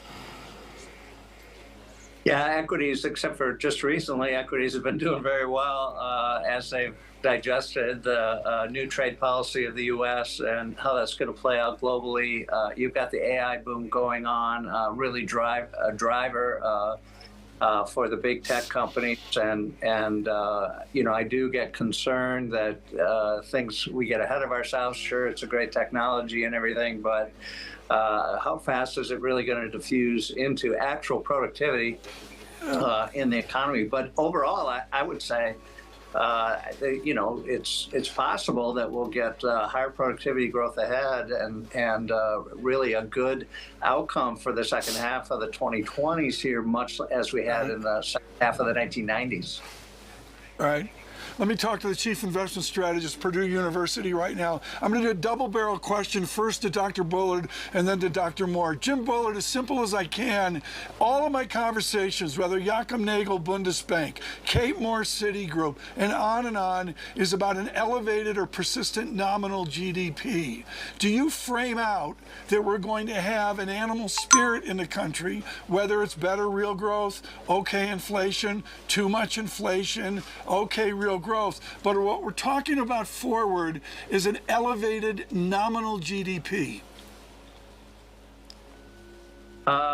If you think real growth is going to be faster, then yes, nominal GDP growth would be faster, even if the Fed hits its 2% inflation target over that period. So, yeah, you would see higher, faster nominal GDP growth. I mean, I look at this, Kate Moore, and it's a heart of the matter. I'm really surprised by your comments. I think they're extremely important here, back to U.S. quality, et cetera. But it sounds like Citigroup is modeling out through all the emotion, the fear, the turmoil, the political debate, as we just saw next to the 8-foot bear in the lobby. The answer here is you're modeling out that we'll be okay and there'll be a better nominal GDP. It leads into revenue, et cetera. Look, I think we're going to have an okay growth environment, but one thing we keep on talking about is sort of the K-shape, right? There are the haves and have-nots across all the different industries, different consumer groups, and so I don't think that we want to assume that everyone is going to experience strong growth in the second half of the year. Yeah. And we're seeing this, of course, in the consumer companies. We're seeing this across, segments of different households. We're seeing this even in technology companies, those that have made the investments and are reaping dividends from it. So, yes, we may have these good headline numbers, but I think as investors, we have to really pay attention to what's going on beneath the surface. And I think there's an opportunity for differentiation over the next couple quarters.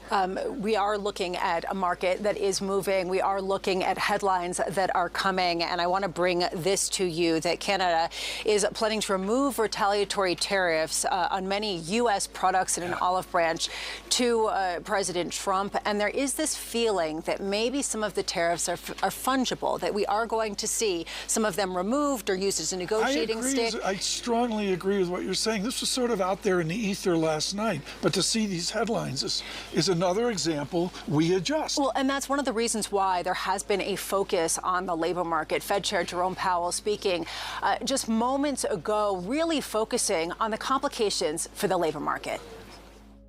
Overall, while the labor market appears to be in balance, it is a curious kind of balance that results from a marked slowing in both the supply of and demand for workers. This unusual situation suggests that downside risks to employment are rising. And if those risks materialize, they can do so quickly in the form of sharply higher layoffs and rising unemployment.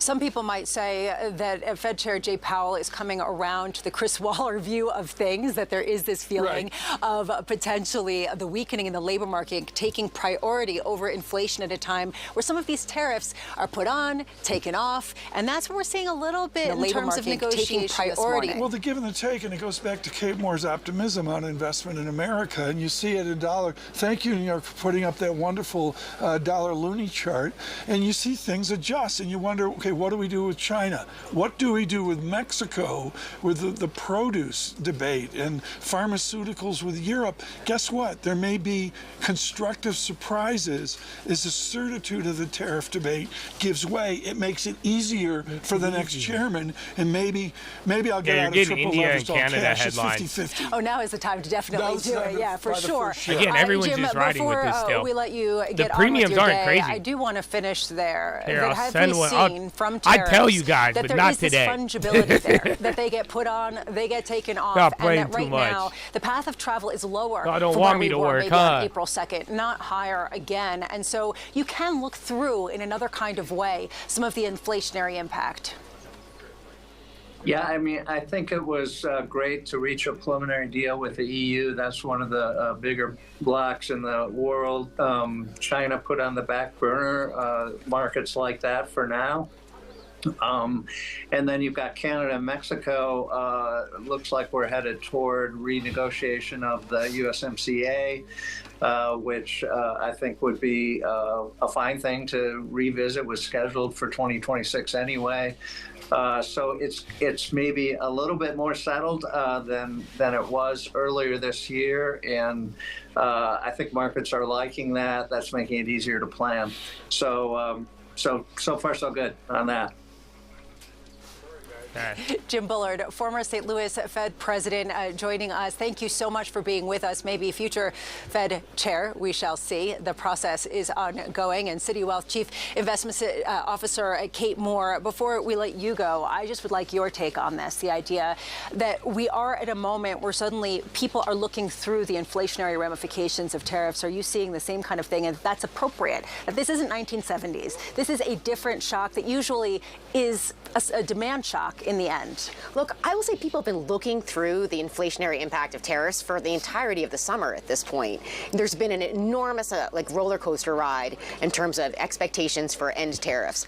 But what I will say is this, even if we're at a lower rate, I'm just going to say 15% effective tariffs relative to where expectations were in the beginning of April, I think we have to keep our eye on the sectoral tariffs. And this has potentially some of the biggest impact for overall earnings. And those are sticky, we know, and are likely to endure through multiple different administrations. So, this give and take between some of our trading partners around the reciprocal tariffs, we're watching that. It's very hard to trade around it. But I will say the sectoral tariffs are going to be very important for our outlook. Kate Moore, you've been incredibly generous with your time. Thank you so much for being with us here. Yeah. We will see you in New York. City Wealth Chief Investment Officer Kate Moore. If you are just joining us, we did hear from Fed Chair Jay Powell. He said that this actually is a time where potentially they could start to look to the shifting policy dual mandate, and what could eventually come would be a rate cut in September. Mike, it seems like that's what the market is pricing in. That's what the market's pricing in, and I'm fairly certain that's what Chair Powell is referring to. But because we're fair and balanced, I have to point out that Carl Weinberg has messaged from High Frequency Economics and said the chair didn't say cut, he said adjust, which means they could raise rates as well. Probably not in September, though. Yeah, I don't know. I'm not thinking that that's actually at all what he meant. What do you think, Tom? I think it'll be great to speak to the former vice chairman here as well. Within what we heard there from Jim Bullard and from Kate Moore, Mike McKee, to me, what is so interesting here is the outcome of the tariff debate. And the answer is we simply don't know. Today, it's Canada. Monday, it will be someone else. Well, here's the thing. Tariffs are bringing in a lot of money right now. It's not that the other countries are paying it. We're all paying it because it's a tax on basically the consumer in the importing country. But what the administration seems to have done is made up for the deficit we're going to get from the big, beautiful bill by raising everyone's taxes and not telling them that their taxes are going up. So people are accepting it, which may mean, as Bloomberg Intelligence is putting out in a story today, that those don't go away, that we get used to this higher price level and get used to tariffs, and they stick around because they do add revenue. It's coming out of our pockets, but they do add revenue to the government. So what's the end game? If this is working and adding money to the Treasury's coffers, then this president could use them in many different ways, many different times. Thank you, Michael. Michael. So, Chad. Pretty surprising. I like it. Maybe we got a burger today. But we'll see by Monday. Other than that, in a weird way, I think you should finalize your place. So it's pretty early. I hope you took some profits. I gave the stream alert something. I'll tell you guys if it materializes. I won't give you what to look for. Y'all are gonna harass me today. I could already feel the vibe. We've already reached the band level, so I should have listened to it. It was a signal again. Once again. So yeah, man. But for now, it's kind of melty. But if there is a big move, then that will be a double dip opportunity. Otherwise, I wouldn't force anything. There's a big gap between like front runs and not. So yeah, but either way, bro, this was I think we know you're gonna get rate cuts now, and everybody is feeling a little bit more confirmed about it. You'll still have your data. Again, the inflation target, that was the big shift there. Other than that, people are feeling. I think Powell is a little bit more of a dove. I'm excited in a weird way because he sounded more. He sounded less political. I don't know. He everything he responded to was exactly the same, but just with a nicer tone, not as ambiguous, but still keeping his optionality.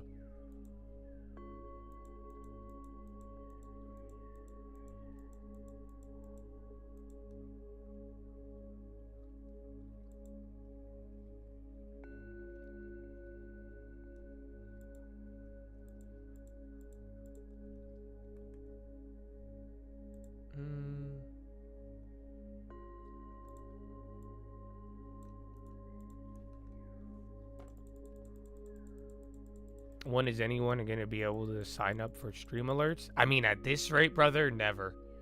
So I wouldn't bank on it.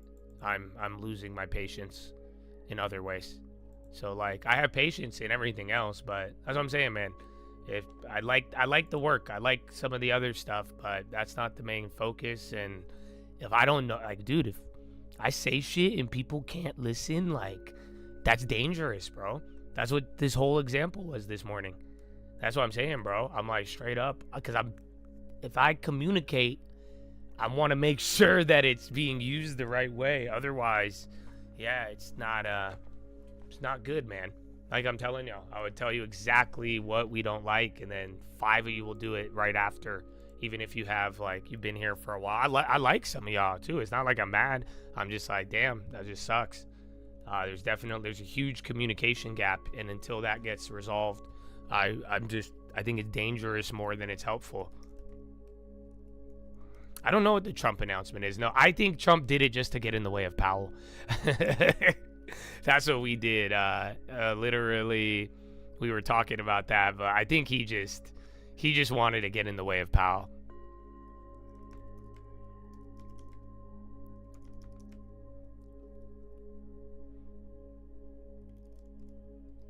And then financials were really weird. They came up eventually, but like, yeah, they were the weird ones. They seemed like they would have benefited off today, but everybody, it's the same feeling as prior. I think the average inflation is just going to be, it'll make it easier for Powell to use the data to act.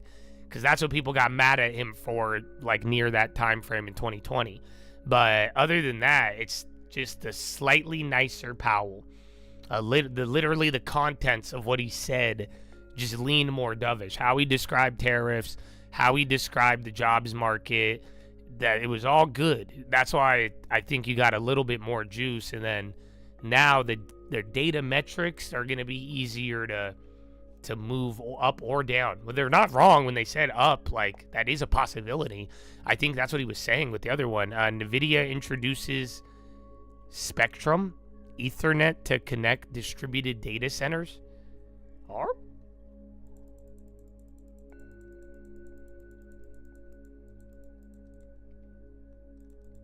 Well, it's just not even, I don't even know. Victory is just a front run, bro. That's why I'm shocked. I told you guys yesterday, man, HYG was historically like almost 180% below every other Jackson hole. And look, it moved very good. So did Shy. This is one of your biggest Jackson hole moves. None of the premiums went up. And that's fine, but I think it highlights to you just how front run things are. And now, think about the TV. Think about what I just played. Yo, CSX dying. Think about what we just heard them talk about. Yeah, CSX. Absolute stick. Ah. Oh, I fucked up. Oh, yeah, I really fucked up. Do you have a headline on that? I don't have one. There's only like 2 of them. All right, let's see what we got. That's just too big, bro. It's 3%. And then Russell, 4%. Okay, yeah. I don't know what it is, though. What is 707 Cayman? Blackstone, Box REIT. No, something on cash offer. Blackstone Europe warehouse is not related to that. All right, that hit.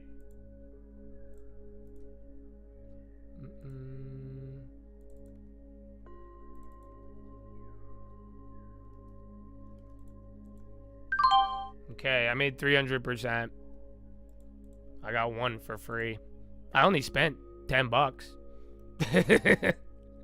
And now all the railways. Damn, bro. Wow. Look at, I banned everybody. Now I can't get that. Oh, wait. It's too late now. Don't touch it, bro. That's what I'm saying. If I could communicate, it would be good.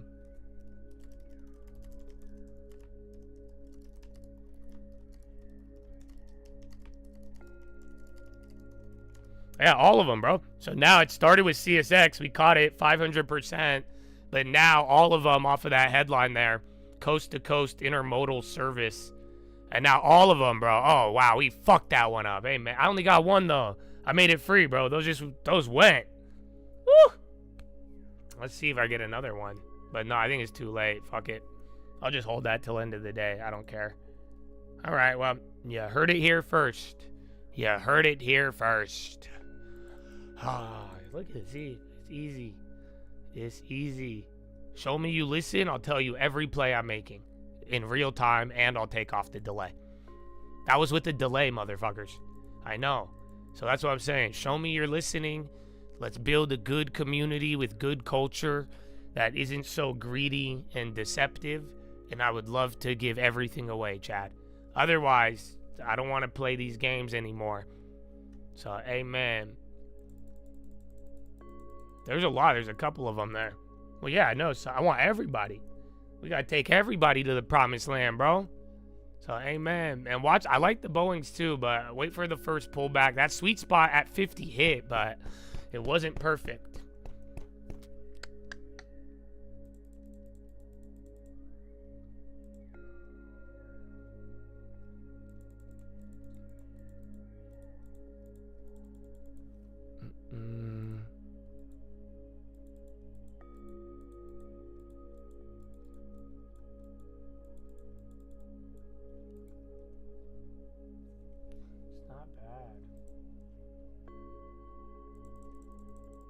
Oh yeah, refresh if you're on DVR. Enjoy it, baby. Have a good weekend. Get some good rest. All right, man. Those CSXs, not bad. The premiums are coming down on CSX. So it went lower. I made more on the. Okay, there you go. They just dropped the bid. Never mind. I was like, what the fuck?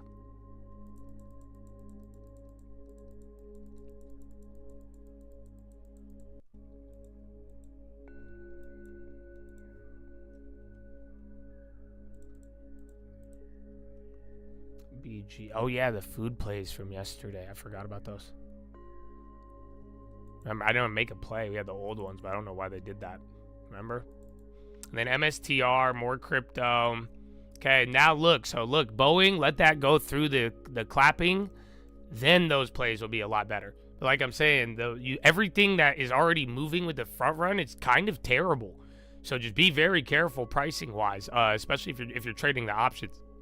Honestly, it's kind of easier to trade shares. Only problem with shares is you're going to run downside risk if it goes down, and then you have to hold it.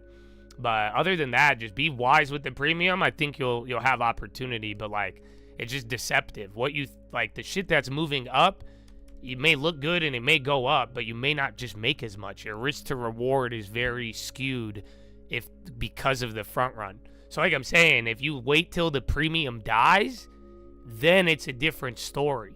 But right now, with how we're melting up, nobody wants to wait for the premium to die. That's why I gave you the 50% point, because it wasn't perfect, but you know, you have like I said, it wasn't full panic with Powell, but just a little bit.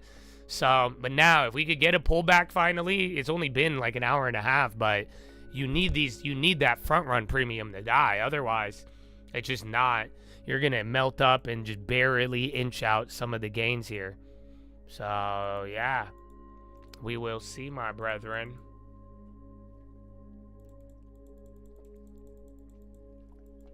A&F, we saw that one earlier in the week. BG, yeah, Bungie. Remember I was just saying food plays? Okay, speak of the devil. So, yeah, Bungie. Remember I saw that yesterday? That's 2.5 now. They don't have any good options. They're all shorter term, unfortunately. But, yeah, Bungie. It's 2.5. I wouldn't say all on this candle, but it's tweaking.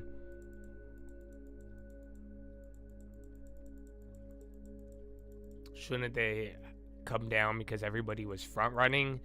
Yes and no. That's the weird part about it, because the rate cut part was expected, but not the other part with the targeting and kind of his more positive attitude.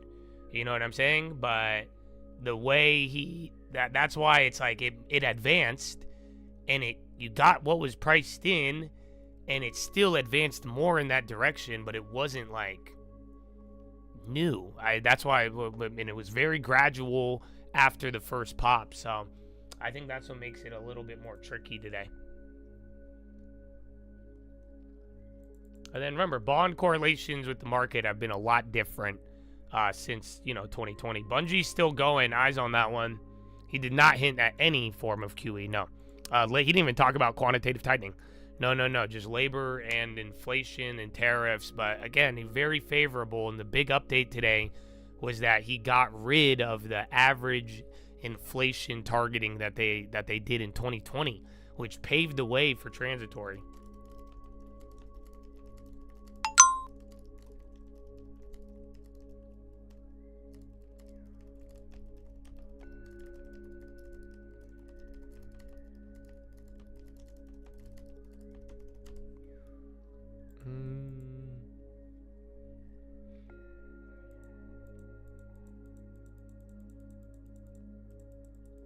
Why are we shooting all-time highs when he's cautious? I mean, the economy's good. I said it a couple months ago. We're at the results stage, so that's it. I mean, if we get if the economy goes further, I think you're gonna hold up. If the economy sours, jobs, all that, will go down. But ever since like May, we've been in the same freak out recovery scenario, and then it's just everyone's just all eyes on the economy. I mean, I know there's there's pockets of the economy and people, consumers, that are really bad right now, and some are really good, and it's just like there's still a lot of money being spent, and the engine keeps ticking, man. So yeah, that's why, and that's why I get a long term, get you some value, and you'll be good.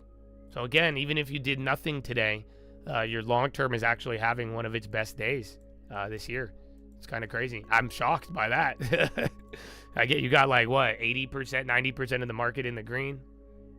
Yeah, bro, 2% is a great day.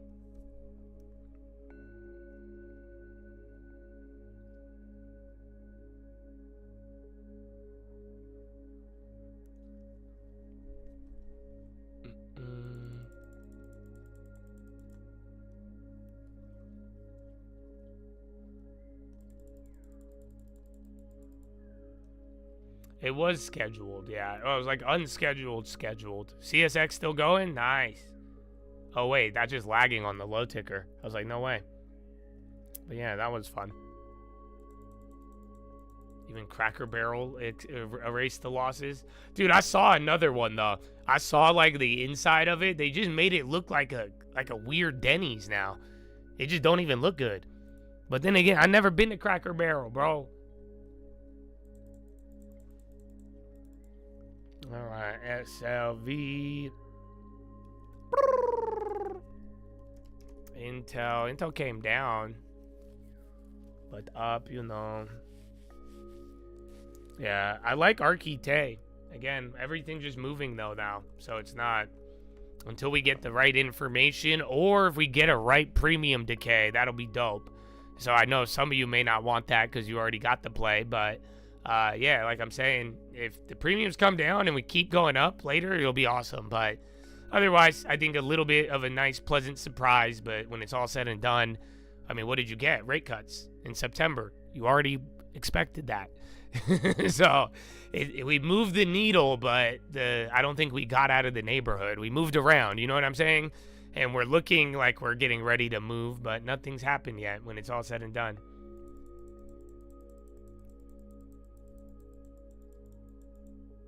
No, I've never been to Cracker Barrel. I've heard of it. I've been to Texas Roadhouse, but never Cracker Barrel. Oh, you said, what about KO? Remember the soda names started dropping? KDP was on the low too today. And Pepsi. Pepsi's actually in the green. OSIS on the high. Microsoft. I think you're still 490 names green, dog. 468 names in the green. Is there anything even? Yeah, we got red on the long term. Habibi.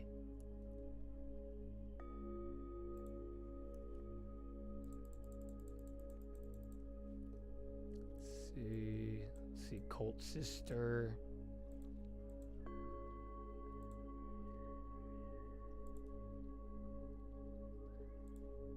I was like, why do I have so many Fed tabs up? But yeah, we just had Powell, man. It's kind of phenomenal. Yeah, I saw Kroger there. Just they had a bigger flush earlier as well too. That's what I'm saying. Some of the staples, in a weird way, you did rotate out of them. Staples were up 1%. So as NASDAQ ran another 1%, the staples gave it up. So yeah, they exited. No, they got out of the staples this morning and put it all in a fucking NVIDIA. Honestly, or Meta and Google. And then again, Meta and Google had that deal. LMT on the low. Spotify above 700. TikTok resumes access in India after 5 years. They didn't have TikTok in India? What?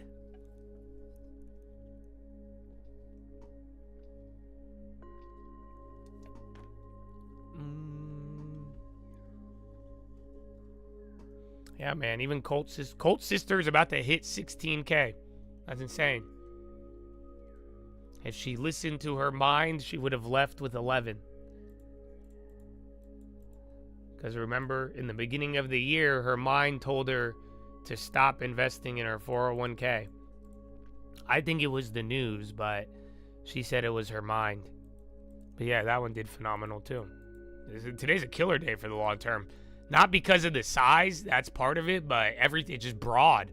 So even though Staples gave it up, they're holding the rally from this week. You think about it, the last 2 weeks. So you're holding up there. We still got a couple red names, but then you just have so many more advancers now.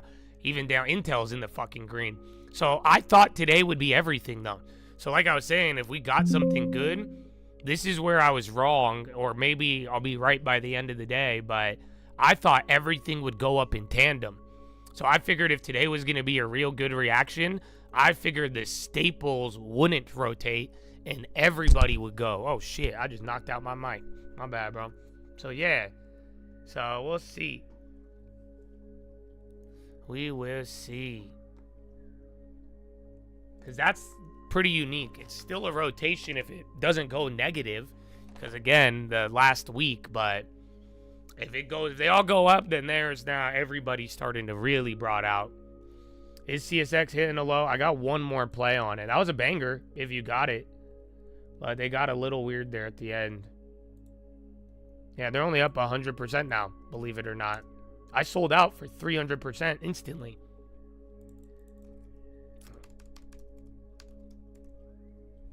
Yeah, no, okay, yeah, it's bouncing. It was just up a little bit more on the 4 minutes ago.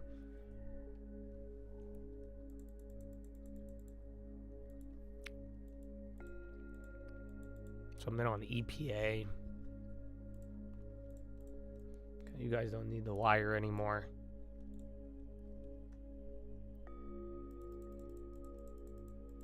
BG again. Again, I didn't like those options, but that one's going. Now Palant, BG, Ethereum and Bitcoin still on the high. And then Boeing, this could be one of your shots. I think it could get better, but that's your first pullback. The premiums will not fucking move, though. Come on. So, yeah, bro. I like a lot of shit today, but they're all expensive. That's the only problem. Like, that's it. You could take them if you want them, but I'm not going to touch. Sadly, we've just done very well by getting the good prices. So, I am going to save my money unless they demand it from me. That's what I'm saying. If you want my money, give me a good price. I'll give it to you. But if they ain't going to give me a good price, I'm fine. Me and the Lord will walk together. You know what I'm saying?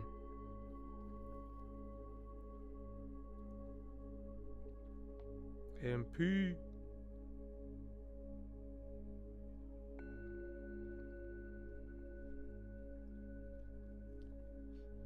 Oh, Midwest finest. Did we get a closing? You hit the HYG? Ow. That's amazing. Because that one, unless you were in the morning or in the money, there was not as much to hit. So I'm glad, but that was a little risky, man. But hey, I thought it was a closing.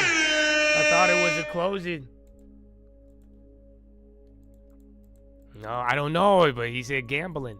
So Midwest been gambling lately. I'm like worried and excited, brother. So be wise. It all depends which ones you got, though. Like I'm saying, some of them were not really Oh, wait, no, they ran the weekly. If you did the daily. I was looking at the other ones, but yeah. So you got a little of them going, but it wasn't as good, but you had some opportunity. The 85 went 500%, but I think most of it was off of the, like right here, that was the first 5. So yeah, now it's continuing, surprisingly.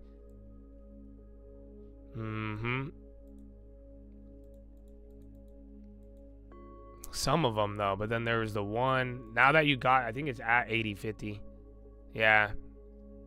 I don't know, the chain was still weird.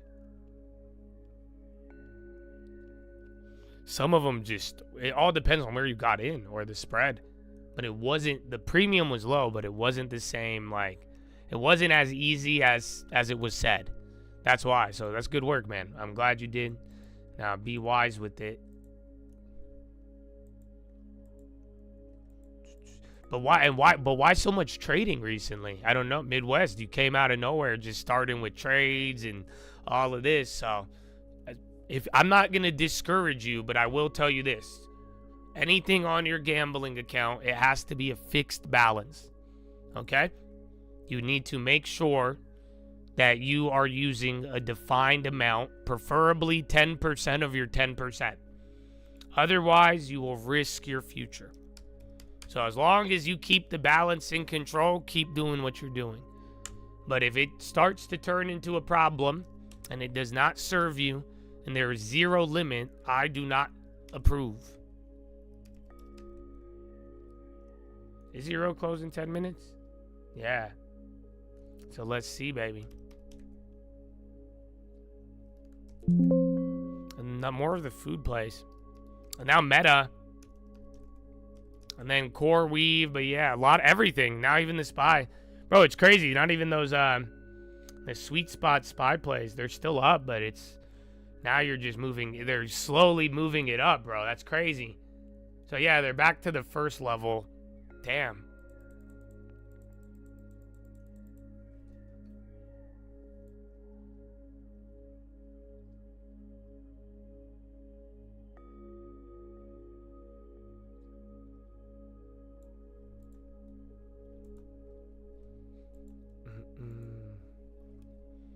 Amen, babe. Well, we'll see, bro. It's very simple. It's either gonna be it's either gonna serve you and you will master it, or it will master you. There is no in between.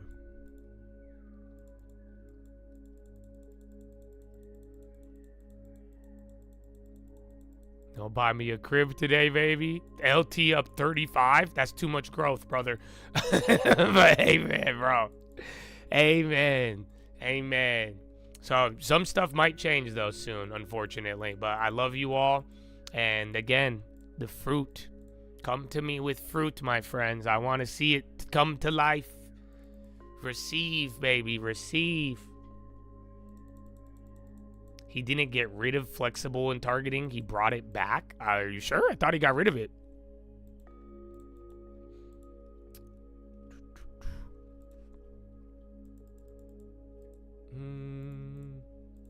Because they introduced it in 2020.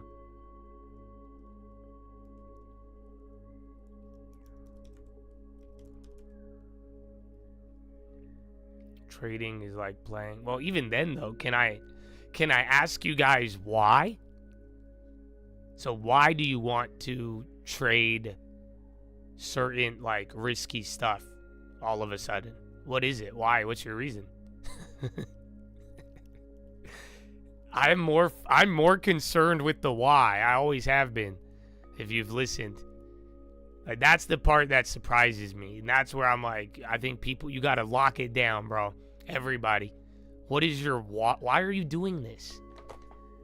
What are you, like, why? What is the reason? You got to think about it. And what is the action you're committing? So you just got to that's why I said, just be careful to not be going after quick money. Like I'm saying, if quick money comes, I'm down with it. I like it. That's the idea, right? You should be, but if you are the one who chases it, it doesn't work. That's the thing. So if you're getting motivated right now and you're like, I need to do this, I need people this, the opportunity, that's going to lead you into trouble. But if you're working and you're doing what you need to, you got a plan and you're executing your plan, and opportunities are presenting themselves and you're doing so in a budget, that's a different way to go about it. That's all I'm saying. And it's just, that could determine a lot, and that could either give you an advantage or it could hold you back. But just ask yourself why. Like, why do you want X amount? Why are you trying to get water from the rock? If that's what you're doing, are you trying to get water from a rock, or are you utilizing your time effectively? That's what you got to think about.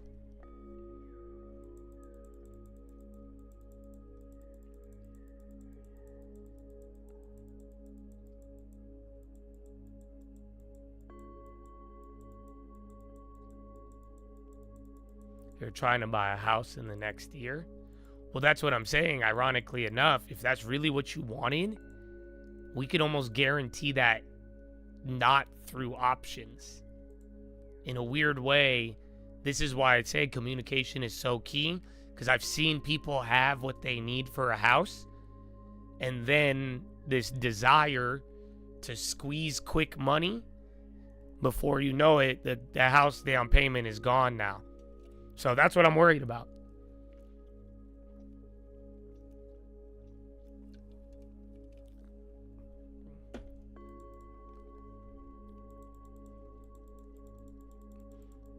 You feel like you're addicted, but why? That doesn't matter. But I'm still asking why. You know, why? Like, why do I get drawn to certain things? Have you ever thought about that? Is it usually because of hole? So what are you trying to fill? What do you think I'm at? What was I trying to fill with every girl I slid in their DMs? It wasn't that I was addicted.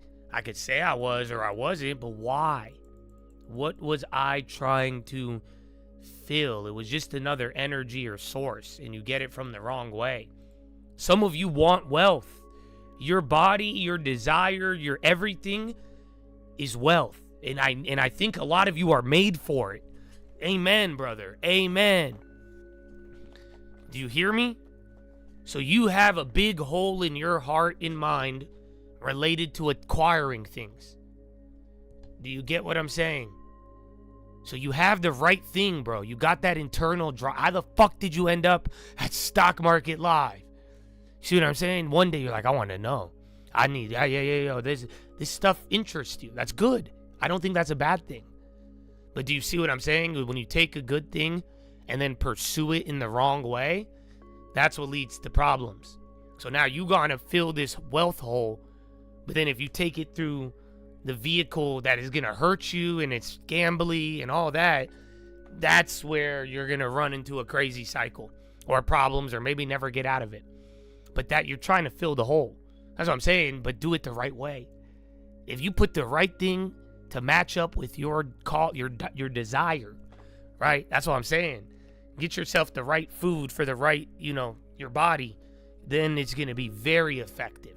Then we could get whatever you want. But again, you have to have the maturity and discipline to get on the right path, though, and fill the desire with the right input. Because anything else, you could still try to fill it. You may even get the feeling, but then again, what's the sustainability, consequences, all of it.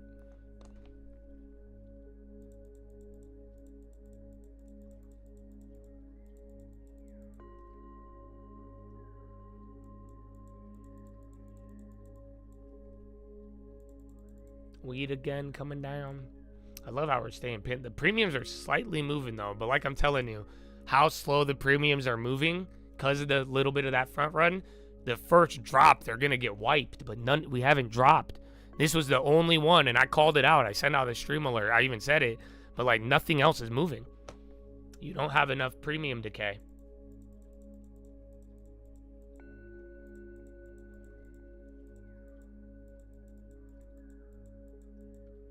Yeah, why? Keep asking why, bro. But then focus and get it. That's all. You know what I'm saying? Believe me, guys, I've done a lot.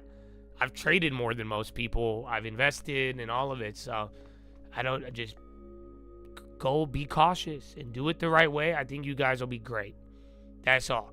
But again, I encounter a lot of people.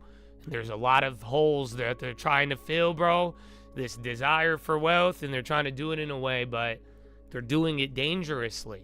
So, like I'm saying, man, use your youngness, use your youth, and your ability to take risk. Use it to your advantage. Take some good risk.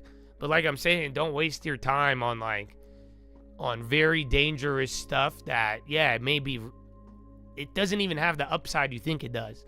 And that's what I'm saying. You're better off taking the same risk in a much more focused manner that'll serve you a lot better, and you're still going to get the same outcome, if not better, and it will last.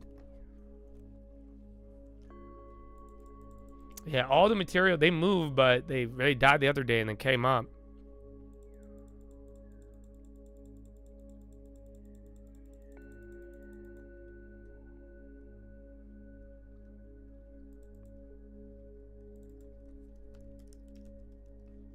The psychological stuff is very important. I mean, I learn it more and more every day. I mean, I think it's my God, and praise the Lord. I'm grateful for the understanding and knowing about myself and learning more, and even this community and what we could learn off of each other, bro. It's a trip for real. But even then, man, it's not even you got to be careful. Why? Because if you're hearing the right way and you're hearing good things and you're hearing stuff that is literally, bro, I'm not asking for anything. I don't want anything, bro. It's getting annoying. That's how I don't want I want Jesus. I want to see fruit. I want to see young men and women live in their calling and change this world for the better. So, but it's like, if you listen to this, bro, and you're like, wow, that's good psychology. That's good. Wow, I know it's objective truth. And you don't listen, and then you keep developing a habit of ignoring it, I'm hurting you more than I'm helping you. And you're helping me do it, but still. That's what I'm saying, bro. Some people just turn it off, bro. Otherwise, you cannot keep getting exposed to it. And if you don't act, it's going to harden your heart. That's psychology. That's the funny part. It's just not going to have the same impact on you. Your door to belief, your door to control over the circumstance, it's going to diminish. Because, again, it's the law of diminishing returns, my friend.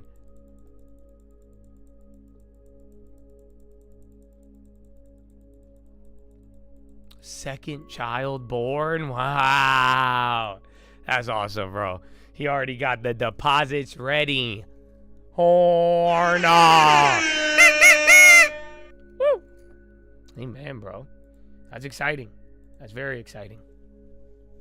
Yeah, Fed hammock expects inflation and unemployment to rise. I heard Powell is open-minded, try not to focus on markets beyond economic implications. Yeah, man, God bless you, bro. The fathers, I'm making your kids an account. It's hype. Already on auto deposit. That's so crazy. I love it.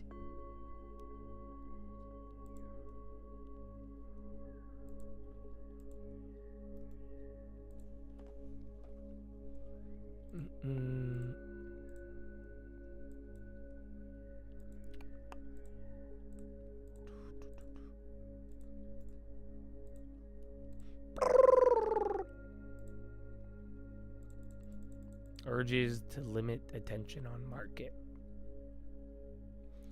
Yeah, I mean, if MO is in a world of its own, that's the best staple right now. But yeah, Pepsi got worked. Coca-Cola got worked even more, but yeah, XLP, it's important if it could come up or not. It's part of one of the things I called today, so I say that because I think it's important how it ends up. So let's find out, though. But for now, it's doing the opposite of what I think.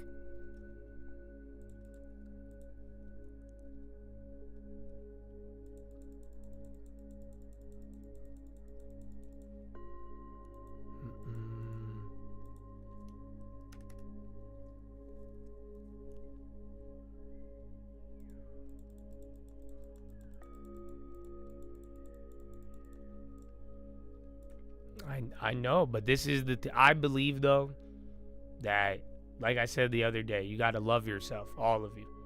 And the more you learn, and once you get mastery in your life, oh, I can't wait to bring that all together with everybody. So that's why, man, and that's just, go with it, baby.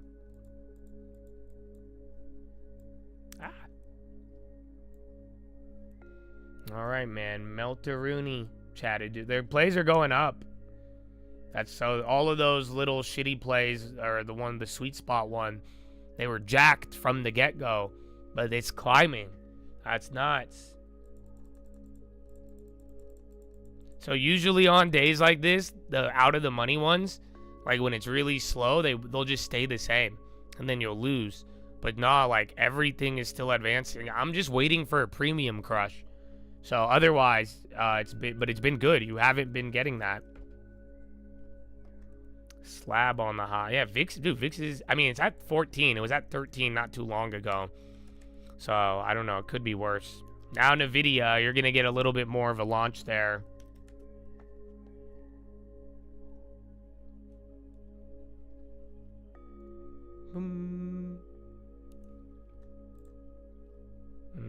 If not. You did miss J. Powell. He was dovish. He seemed a lot more chiller than before, and then they removed the average inflation targeting, and that is what caused all of the other stuff.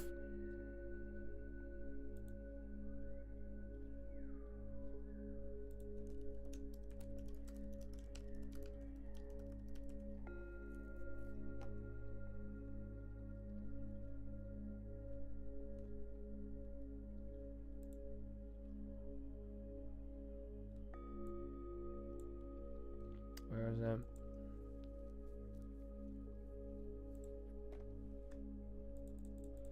Thank you, Lord. Amen, baby. Core Weave. Again, they've had a wild week so far.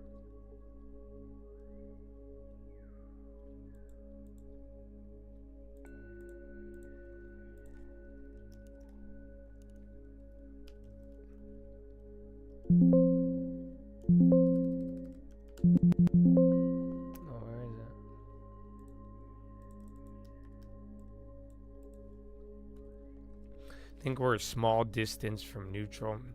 Remember, Hammock made those comments like yesterday or the day before, and we got some movement, but other than that, I don't think anyone's listening to it right now.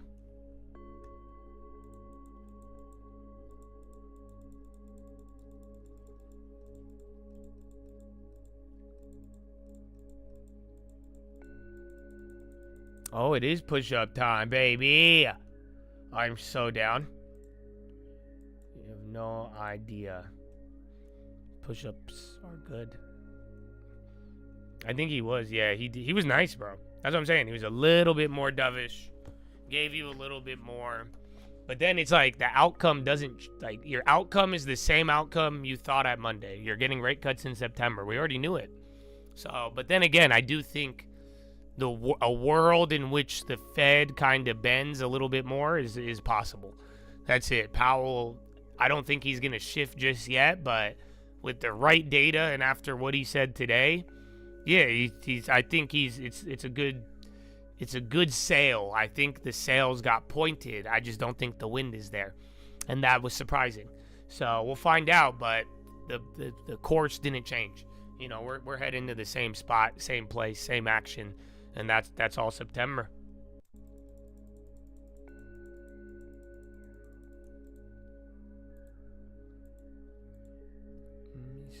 Hey, Mr. Powell, tell me where you been.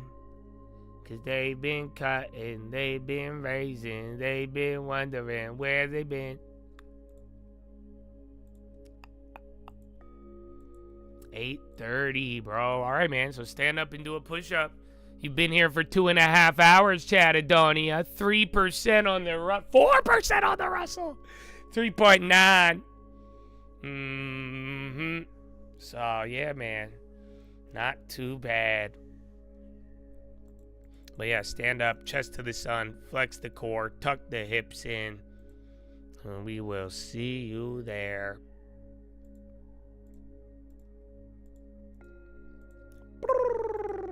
Google. Yeah, and that was a leader in the morning. All right, hold on. I got to do the other one. Oh, the towel. All right, I'll sit down and do those first, and then I got to stand up. Stand up. But yeah, man. I don't know if you guys heard it yesterday. Spies, again, big tech moving, but Spies kind of coming down. But we talked about this yesterday, man. It's very simple. Just take care of yourself, you guys. I don't know if you ever wondered how I'm such a crackhead and have energy and do a lot of other things. Just remember, water, sleeping, taking care of your body goes a long way. I know I say Jesus a lot, but you know, if you just had a good bedtime, that would make you a little more spiritual, brother. You'd be surprised. And that's why, too, every hour, we're going to be here. We might as well use our time intentionally. And, yeah, move your body around, bro. Like something, a little toe exercise, a stretch, stand up, walk around your house, do whatever. But just be intentional, man. Be intentional. But yeah, I'm going to go do my workouts here. When I stand up, I'll play propaganda. Let me see if I can play it now. Oh, wait, this Powell. Holy shit, you might get the reporter comments. Interesting things happening with... Look, it's Powell. And I think that there's... With instant Europe payments, and Japan. We offered our FedNow payment system that came out in 2023 to offer real-time payments. We started with 50 banks onboarded. Right now we're up to 1,400. I think that adoption is going to continue. And I think stablecoins could be a really interesting way to navigate cross-border payments. And so there could be some applicability there. But like with any new technology, it's important to stay attuned to what the risks could be. Beth Hemmick, thank you for joining us. Thanks and for we look having forward us, to Steve. seeing you again here in Jackson Hole at a great place, and we appreciate it. Thank you very much. Sarah, back to you. We have the 4 leading central bankers of the world there taking a walk with a bunch of security around them. I love this walk. Security's right in the shot there. It's such a nice tradition. It's like the red carpet of central banking every year. And it's funny.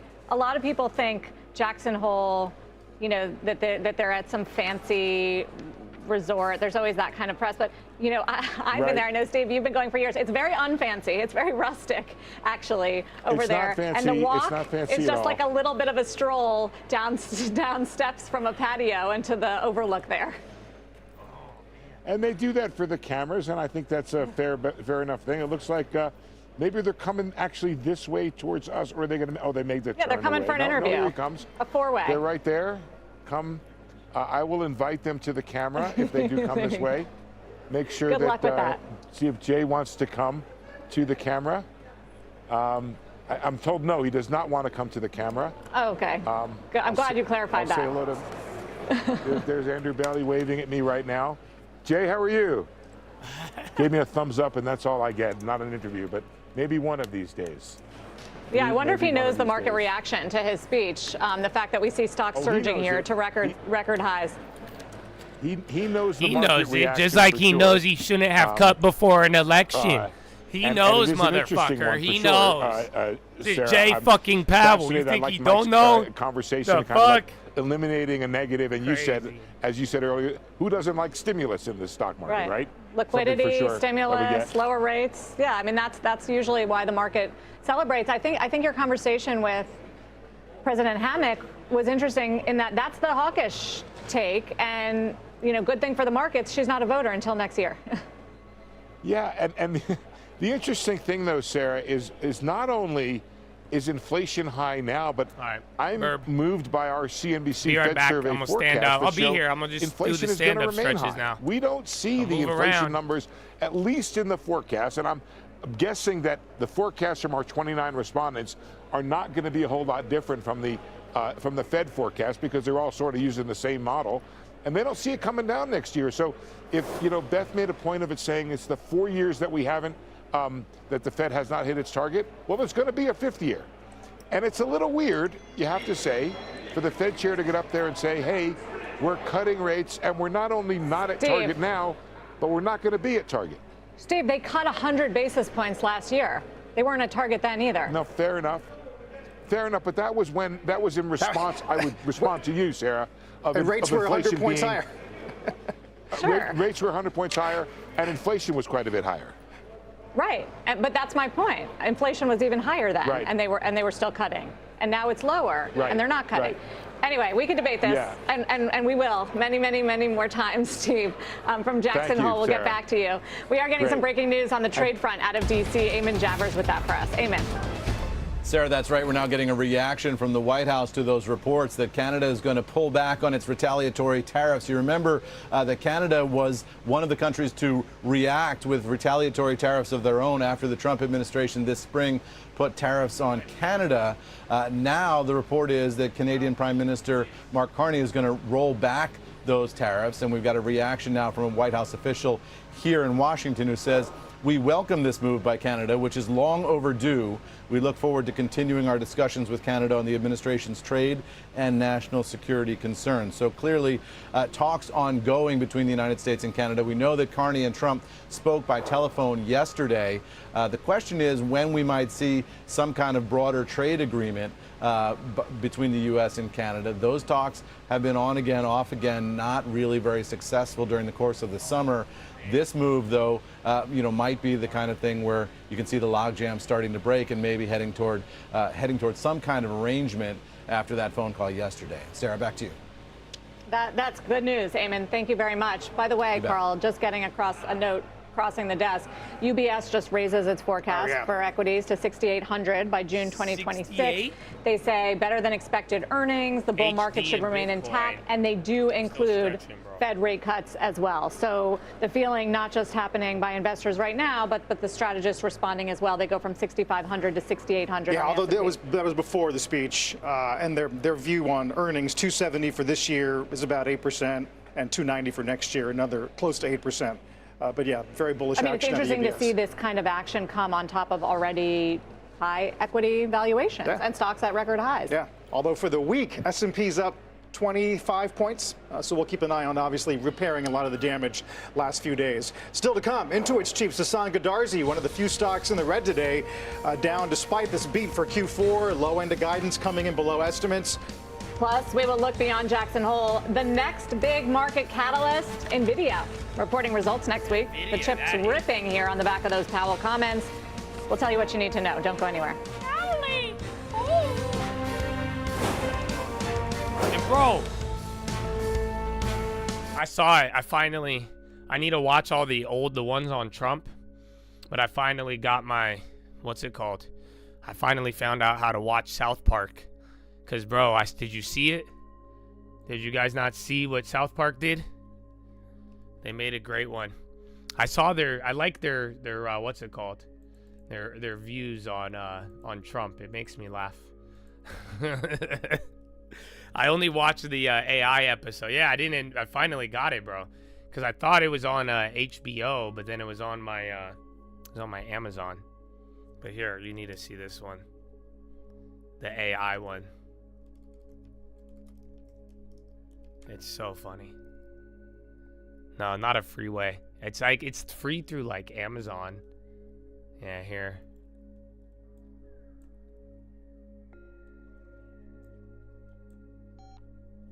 Hey, how's it going? I was thinking maybe we could generate some mission statements. Hey there, I think that's a really great idea.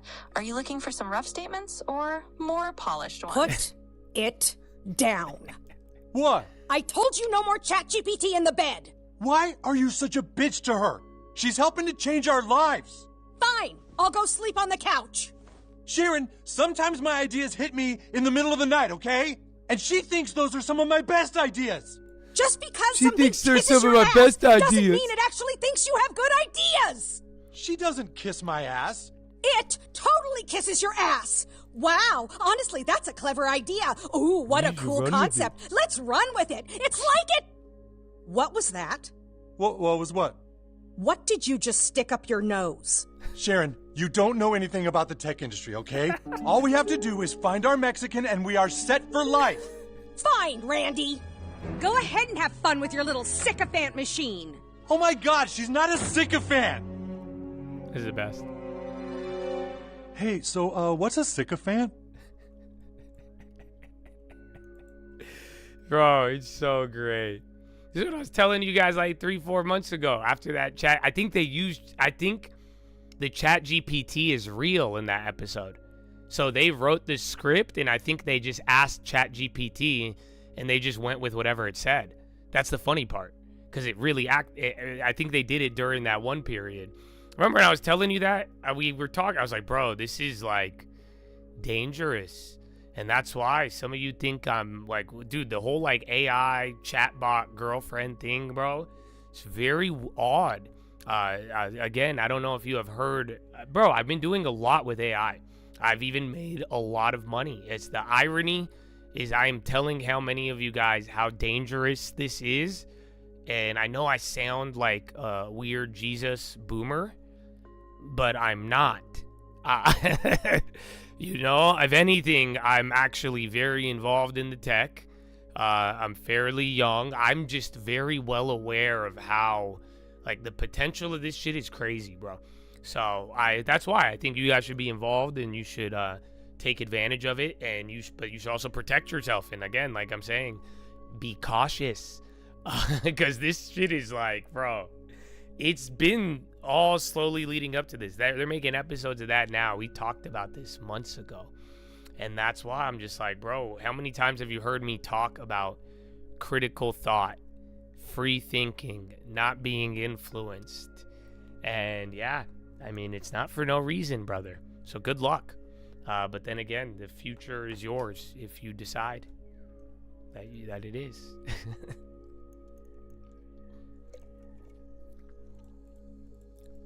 The new SpongeBob is about it too? No way.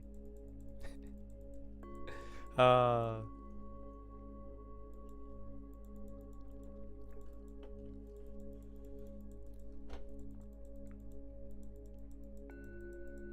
it's again, it's a powerful tool, but I don't, like I'm saying, a lot of people, I am one who utilizes it a lot, and I realize how important it is. But at the same time, I mean, there's just not enough people asking about the danger and what it leads to. So, or they're not even moving. And that's why I keep saying, bro, the scary part about AI is that you're getting this type of technology. You're seeing how people are integrating it with their lives at a crazy level. But it's like, this isn't oh, I just blanked. I just blanked heavy. I saw a headline. Oh, but yeah. What was I gonna say? I was talking about, oh yeah, just money. Because that's the thing. We're at the cusp of a lot of good things, and it's like developing, but then you still have like a huge, like, dude, society, even down to Elon, bro. Like, they will literally, there's so many people who will trade freedom, safety, and a lot of things for money, and whether they realize it or not. And it's very odd. Like, let me put it this way. You ever see those movies? It's like a fucking Bruce Willis Die Hard movie, and there's always that one guy who, like, for the end of the world, he like sold out the technology and he's like, yeah, well, you wouldn't pay us, and then, you know, like the mole who ends up switching sides. You know what I'm talking about? And then his reasoning is always some Judas ass 30 pieces of silver bullshit. Y'all don't feel me, bro. This is too much for you on Friday. I don't want to. You get what I'm saying, bro?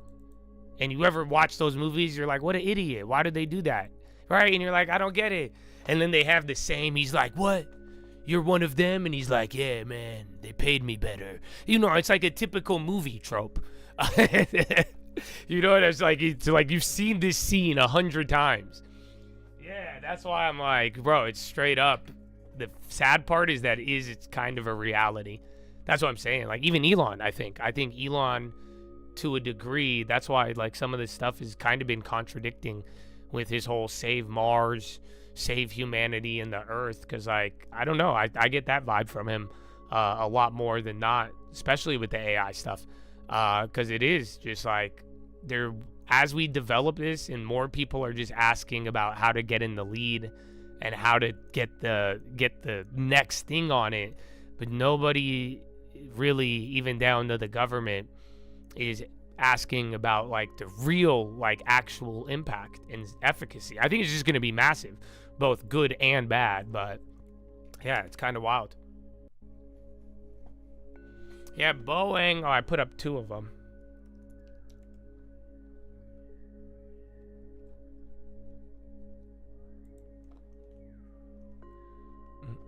Why did Judas do what he did?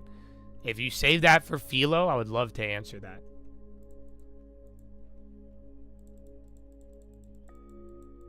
I'm not worried about state-sponsored. I'm just saying in general, like it's a very powerful tool. That's all. And I just think we're at a mass aggressive development stage. One stage is going to lead to the next, but like I'm saying, more people are primarily focused with generating money rather than like what this is really going to create. We all know it's going to create something wild, and that's why I'm saying it's to the point. I've already said this, and it's kind of cuckoo, but I believe it's true. I don't know how to explain it in a less cuckoo way, but if we accomplish AGI, and this is what I'm saying too, like imagine all the warnings I'm giving you and all this stuff I'm talking about. I am not some boomer who is not involved in this. Like, do you get what I'm saying? Like, that's all I'm trying to tell you, bro. I love this shit, and I've been thinking about it. It's been making me money. It's been doing a lot of things, and I see where it's going. But then I am running to Jesus, my brother. That's, and thank God I'm, very blessed, and we get opportunities with it. But like, yeah, the more and more I discover about AI and artificial intelligence, the more I run to Jesus in actual intelligence. Because like I'm telling you, the irony about people willing to trade so much, like, I guess, authority of AI for money right now is that if we do really accomplish AGI, like a real, like the computer starts truly thinking for itself, not this bullshit compiling is called thinking, like real thinking, like you and I. Again, that's why the Waymos, the car driving, it ties into that. But if we actually achieve that, the value system of the world changes. It's no, like, money would change, because the things you would do for money and what could be created now would all change. Like I'm saying, if you really had a farm of all robots making the food and like everything would change. It really, really would. I don't know the timeline, and I'm not saying that that's imminent, and that's where you could lose me on this conversation, but it's more so just like that is the natural conclusion. That's why I had this talk and I laughed because you guys were like, what do you think about universal basic income? I think it's basic. That's the low level shit. If we reached AGI and evolved humanity and entered another realm, we're getting away from income is basic. It would be more about energy and other things and other stuff that would lead into how you use your AI if AI is able to create and make life easier to live, right? If AI can clean the water, if AI can handle, and it will. That's the funny part. It's not like AI is going to only do bad. It's going to do good. That's what I've been yelling at you guys.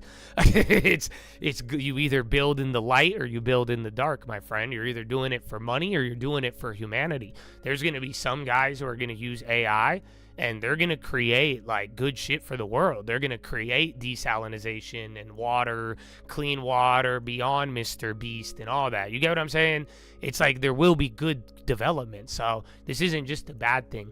But like I'm saying, once we enter that aggressive realm of AGI and those dominoes start knocking over, the last domino, like your typical money does not become, like money does have to change. So I don't like that. As somebody who has worked for this money and, and everything else, it's like, no. So, yeah, but like it is like the value system. Everyone's value system would change. All of my own value system would. Because, again, what you value now, any of you right now, if I tell you something, okay, here, let me put it this way. Drop everything you have right now and come to my farm and follow the Lord. Are you down? So go sell everything you own, even leave it. You don't even need anything. Will you come to my farm and and that's it? Just leave everything. Would you do it? Okay, a couple of you are down, and that's concerning. But I'm down too, so I love you. I'll see you there.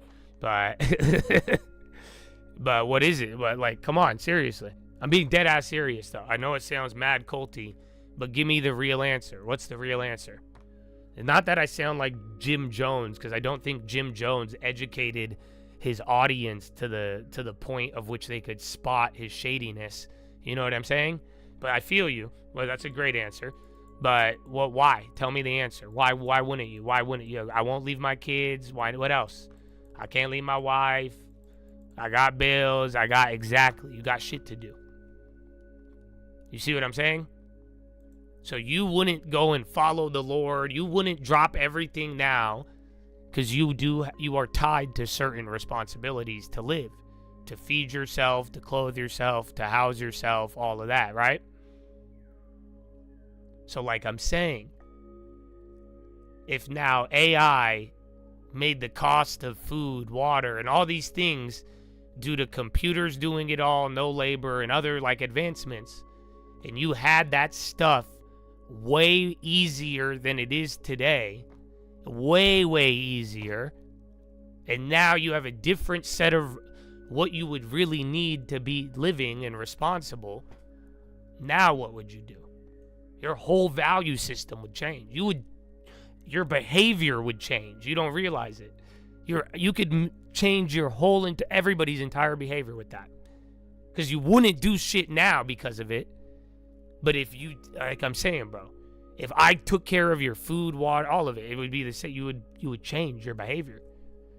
So that's the whole idea, is that the value system would truly be altered. But yeah, I don't know when.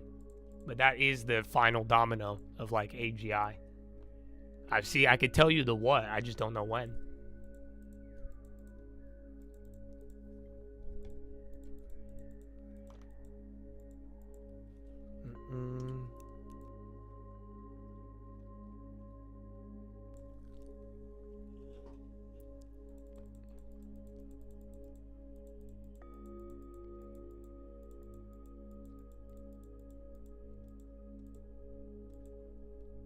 The value would level the playing field. It would eliminate monopolies, which you have now, but it would create another thing. That's so. Yeah, I don't know. I have these again. If some of you know Olivier, he's a good friend of mine. These are the futurist talks, but yeah, we've thought about it. Again, and the more I work with it, I'm like, wow, man, it's cool. That's what I'm saying. It's all fascinated, but then at the same time, I don't know, man. I'm grateful for my belief in Jesus Christ. I truly am. As I know where the real intelligence is at. It's all very exciting.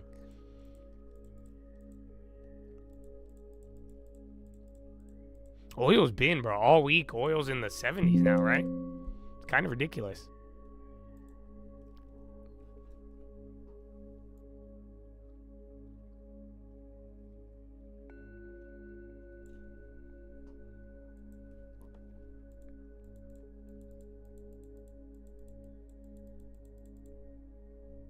Yeah, that's the plot of Terminator.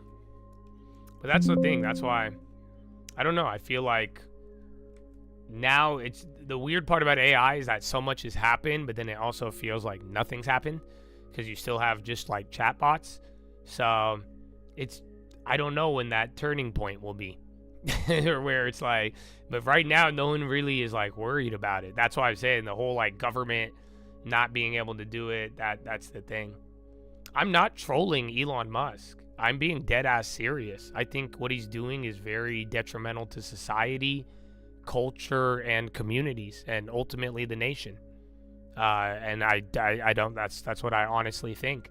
I'm being dead ass. Again, I would like to think I know a decent amount about certain things in this world, let alone AI, as I've just talked about a little bit. I mean, again, just to even put you in context of this digital world, I mean, this mindset and this passion of mine. This is how I found Ethereum when I did, and Bitcoin when I did. You know what I'm saying? So I like Elon and respect him in many ways, but it's hard not to notice the stuff that he is trying to influence, and I think it's a detriment to society.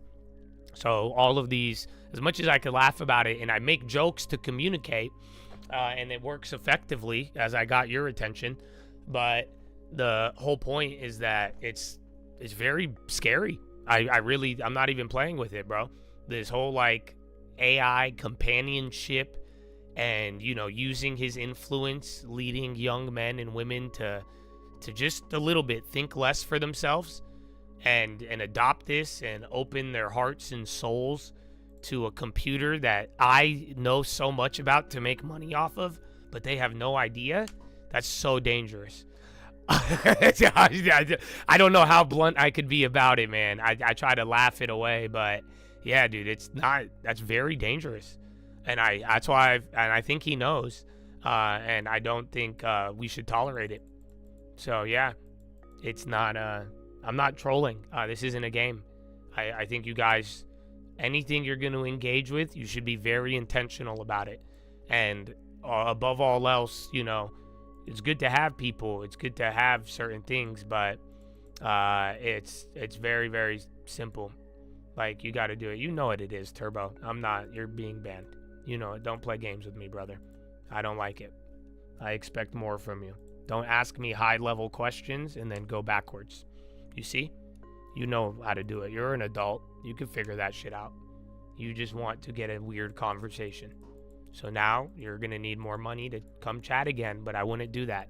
I would wait 30 days and listen. But yeah, so it's not trolling. I just think I really think it's dangerous. And can I give you guys another one? You know why? Can I tell you something? I've said this during a Philo. I'll tell you this, and then maybe we'll go to Philo early. Yeah, I have the DJT up. He's not live yet, though. I've been waiting for it. If you thought I wasn't, I was. But yeah, I'll tell you one more too, because it was related to that tweet. A lot of you saw it, and I've even had a Philo on this. But that's what I'm saying. Some of this stuff is scary.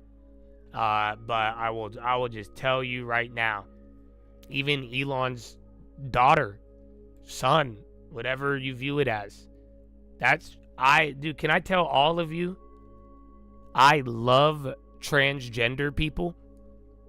Like, I genuinely love you guys. If that's what you are, if that's how you chose to live your life. You know why? Because you're a human. I am, believe me. But I despise what it has done to humans. And if you don't understand what I'm saying, I will explain it very simply. There is over a 50, or even in some categories, over a 60 to 70% offing yourself rate in that community.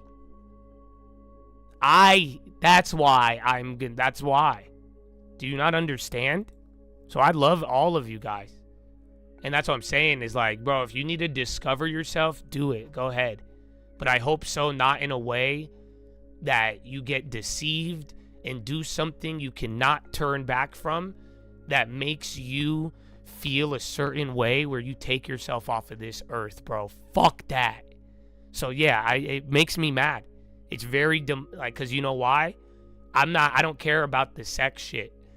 It's the thing to me is that offing yourself, that's it. I don't care what led you to it.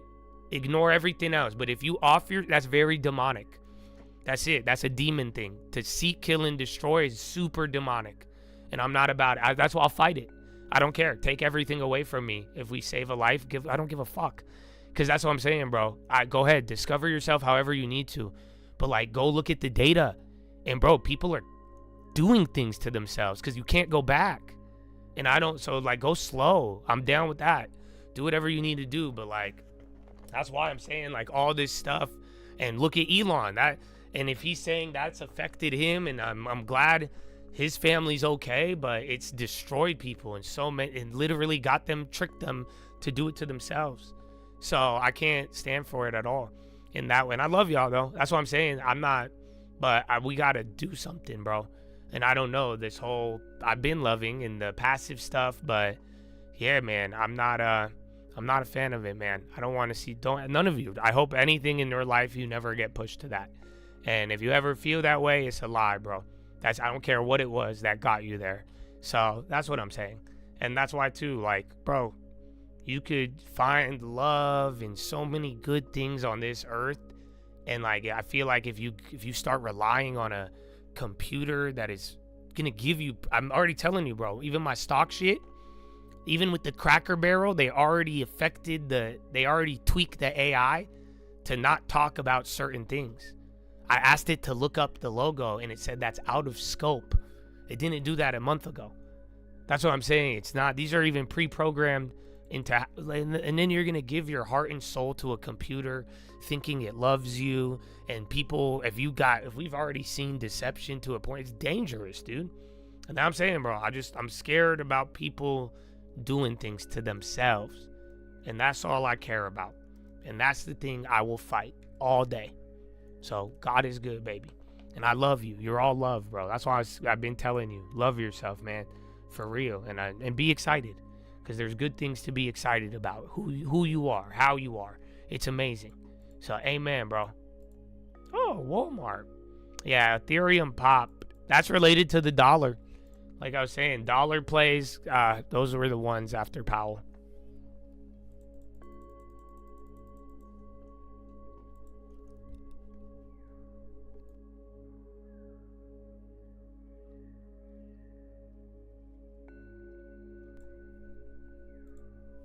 Where's homeboy? Yeah, Trump was supposed to go. He just made his comments during Powell. He's like, well, he's not even talking. I'll go later.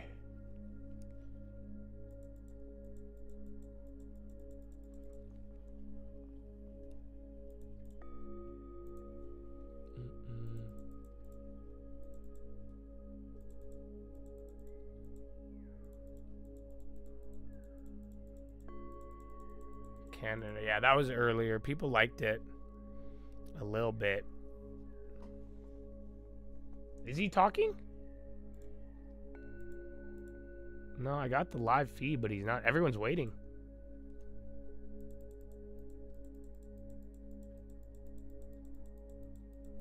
Always away, baby. Amen. Amen. Amen.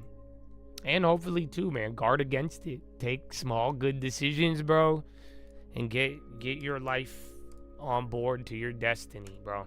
That's what I'm saying, man. You get a little momentum. That's how you kill fear. So, yalla. Hilton. High ticker is going gas, bro. Do you see this? Look. Bro, the high-low ticker is just, nothing's moving on the low. You're almost maxed out. And the SPY is not even budging, bro. Why? Is it NVIDIA app? I think it's all the big tech are just not moving, but everybody else is running. It's again, it's still the melt-up mode, bro, but damn.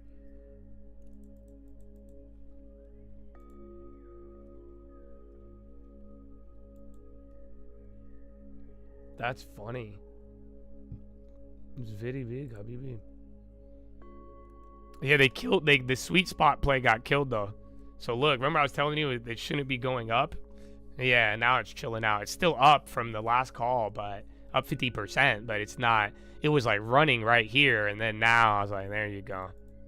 No, they're not holding back orders. It's just the Mag 7 effect. Just, again, if the big tech doesn't move, or if they go down while 400 names go up, you'll stay the same.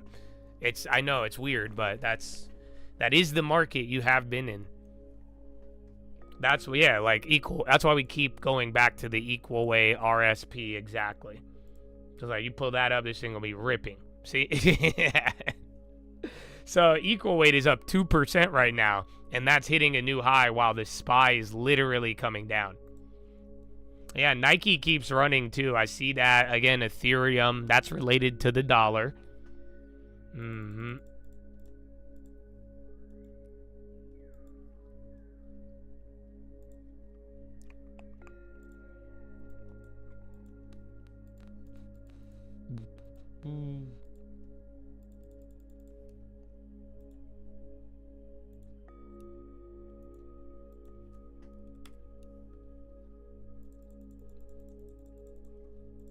Yeah, bro.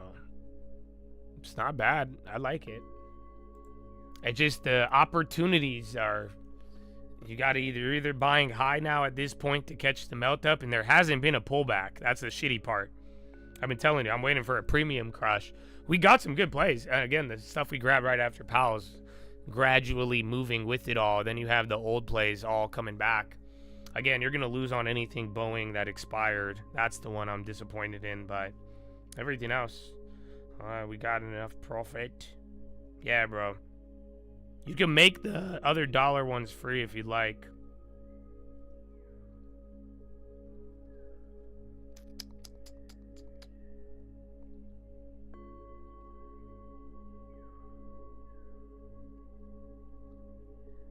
I think then you have the PayPal.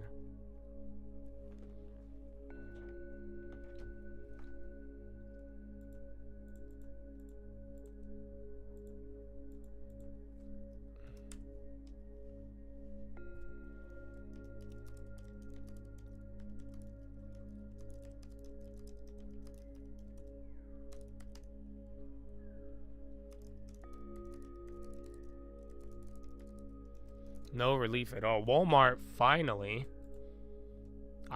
We got time on those, so you'll be fine. But I wanted that to hit yesterday. Yeah, I said VWAP was one of my signals, but that was an hour or two ago. So it might be different. But either way, I said it early, you might want to kind of wrap up plays. I like the dollar ones. One of them you could make free right now at like 50 to 70. But otherwise, you go home and chill. We're going to do Philo soon. And then it's Friday, baby. Okay.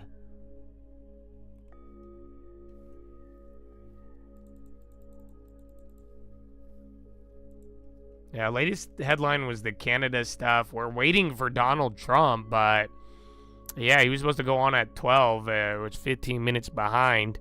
We haven't even heard like earlier statements. So there's no even report. I haven't even heard Powell with reporters. I think you're going to get that today too. So keep that in mind. You might get another Powell headline. It's not guaranteed, but just looking with some foresight, you might.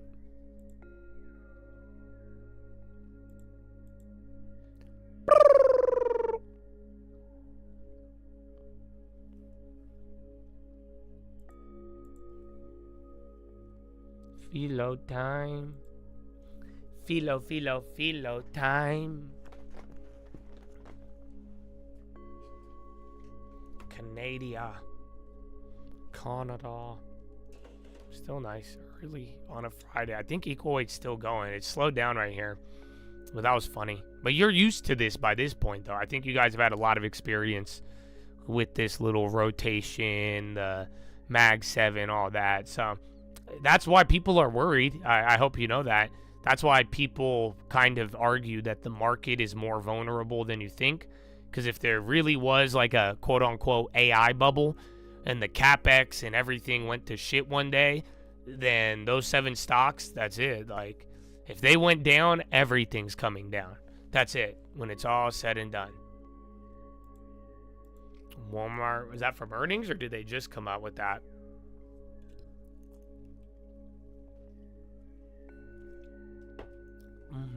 Costco on the low. Intel. All right, we'll see what happens here. I've seen a lot of healthcare names. You got Molina, Elevance, and you just had Cigna running. Now GPN with the pop. Global Payments getting bigger volume. It was already up about like 4%. So just breaking out a high on volume. GPN. I know that's that's what I was saying with like Bitcoin. Think about it. Even if Nvidia went back to 1 trillion market cap, that would be painful. Think about it. 1 trillion market cap is insane, but that would be painful if we went down there. So that's what I was saying. If all of these tech names kind of just lost all collectively, then that would have a very big market impact. That's the downside to all of this.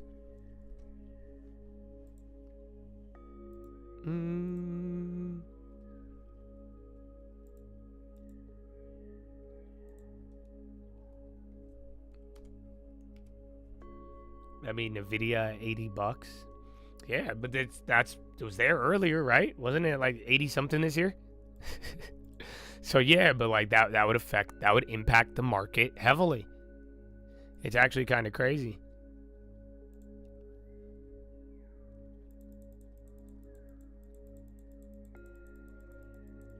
Yeah, GPN, I don't see anything on it.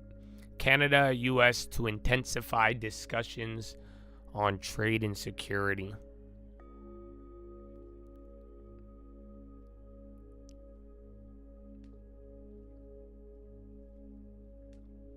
Well, even if there wasn't a ripple effect, that's just the whole point. 7 stocks, it's 38% of the index. It's one of the highest in history. So it's good and bad. You love it when it works, and it's good for you if it works for you. But then when it works against you, that's just like options. So it could work against you very bad if it goes down.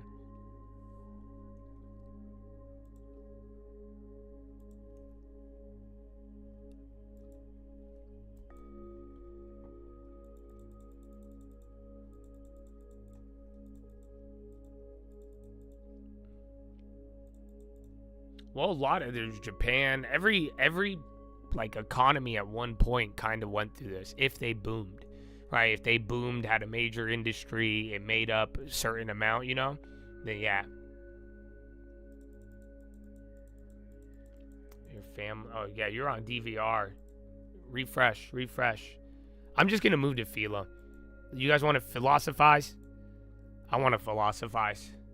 I already made my place. Again, we can make them free now, too. We even had a 300%er, no 1,000%ers today. So, but, the Lord is with you. The Lord is with you. Okay.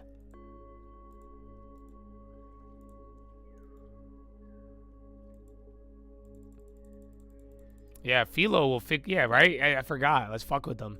The market reacts to Philo. So, might as well. Let's make him move a little earlier. Let's change the schedule. I like it. I'm down. Let's do it. Let's go to Philo. So, I love you. And you're loved, whether you realize it or not, brother. Okay? So, God bless you. Thank you for your time. And God bless America. Shout out to the veterans. We're going to go talk about Jesus. For real, though. I got real Jesus talk. So if you don't want to hear it, don't come. Like I said, I'm not trying to make y'all do that. You just have a good weekend. Please rest. Go to sleep early. Drink water. Take care of yourself. It makes the world's difference, man, okay? I know. If you don't want any spiritual advice, go to bed and get some good sleep, okay? You don't need to go to bed at 2 a.m., okay? If you wake up at the same time every day, it becomes easy to do everything.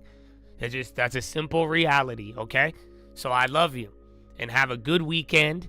I hope I see some of y'all very soon. Make sure you watch any weekend videos if you want to come out.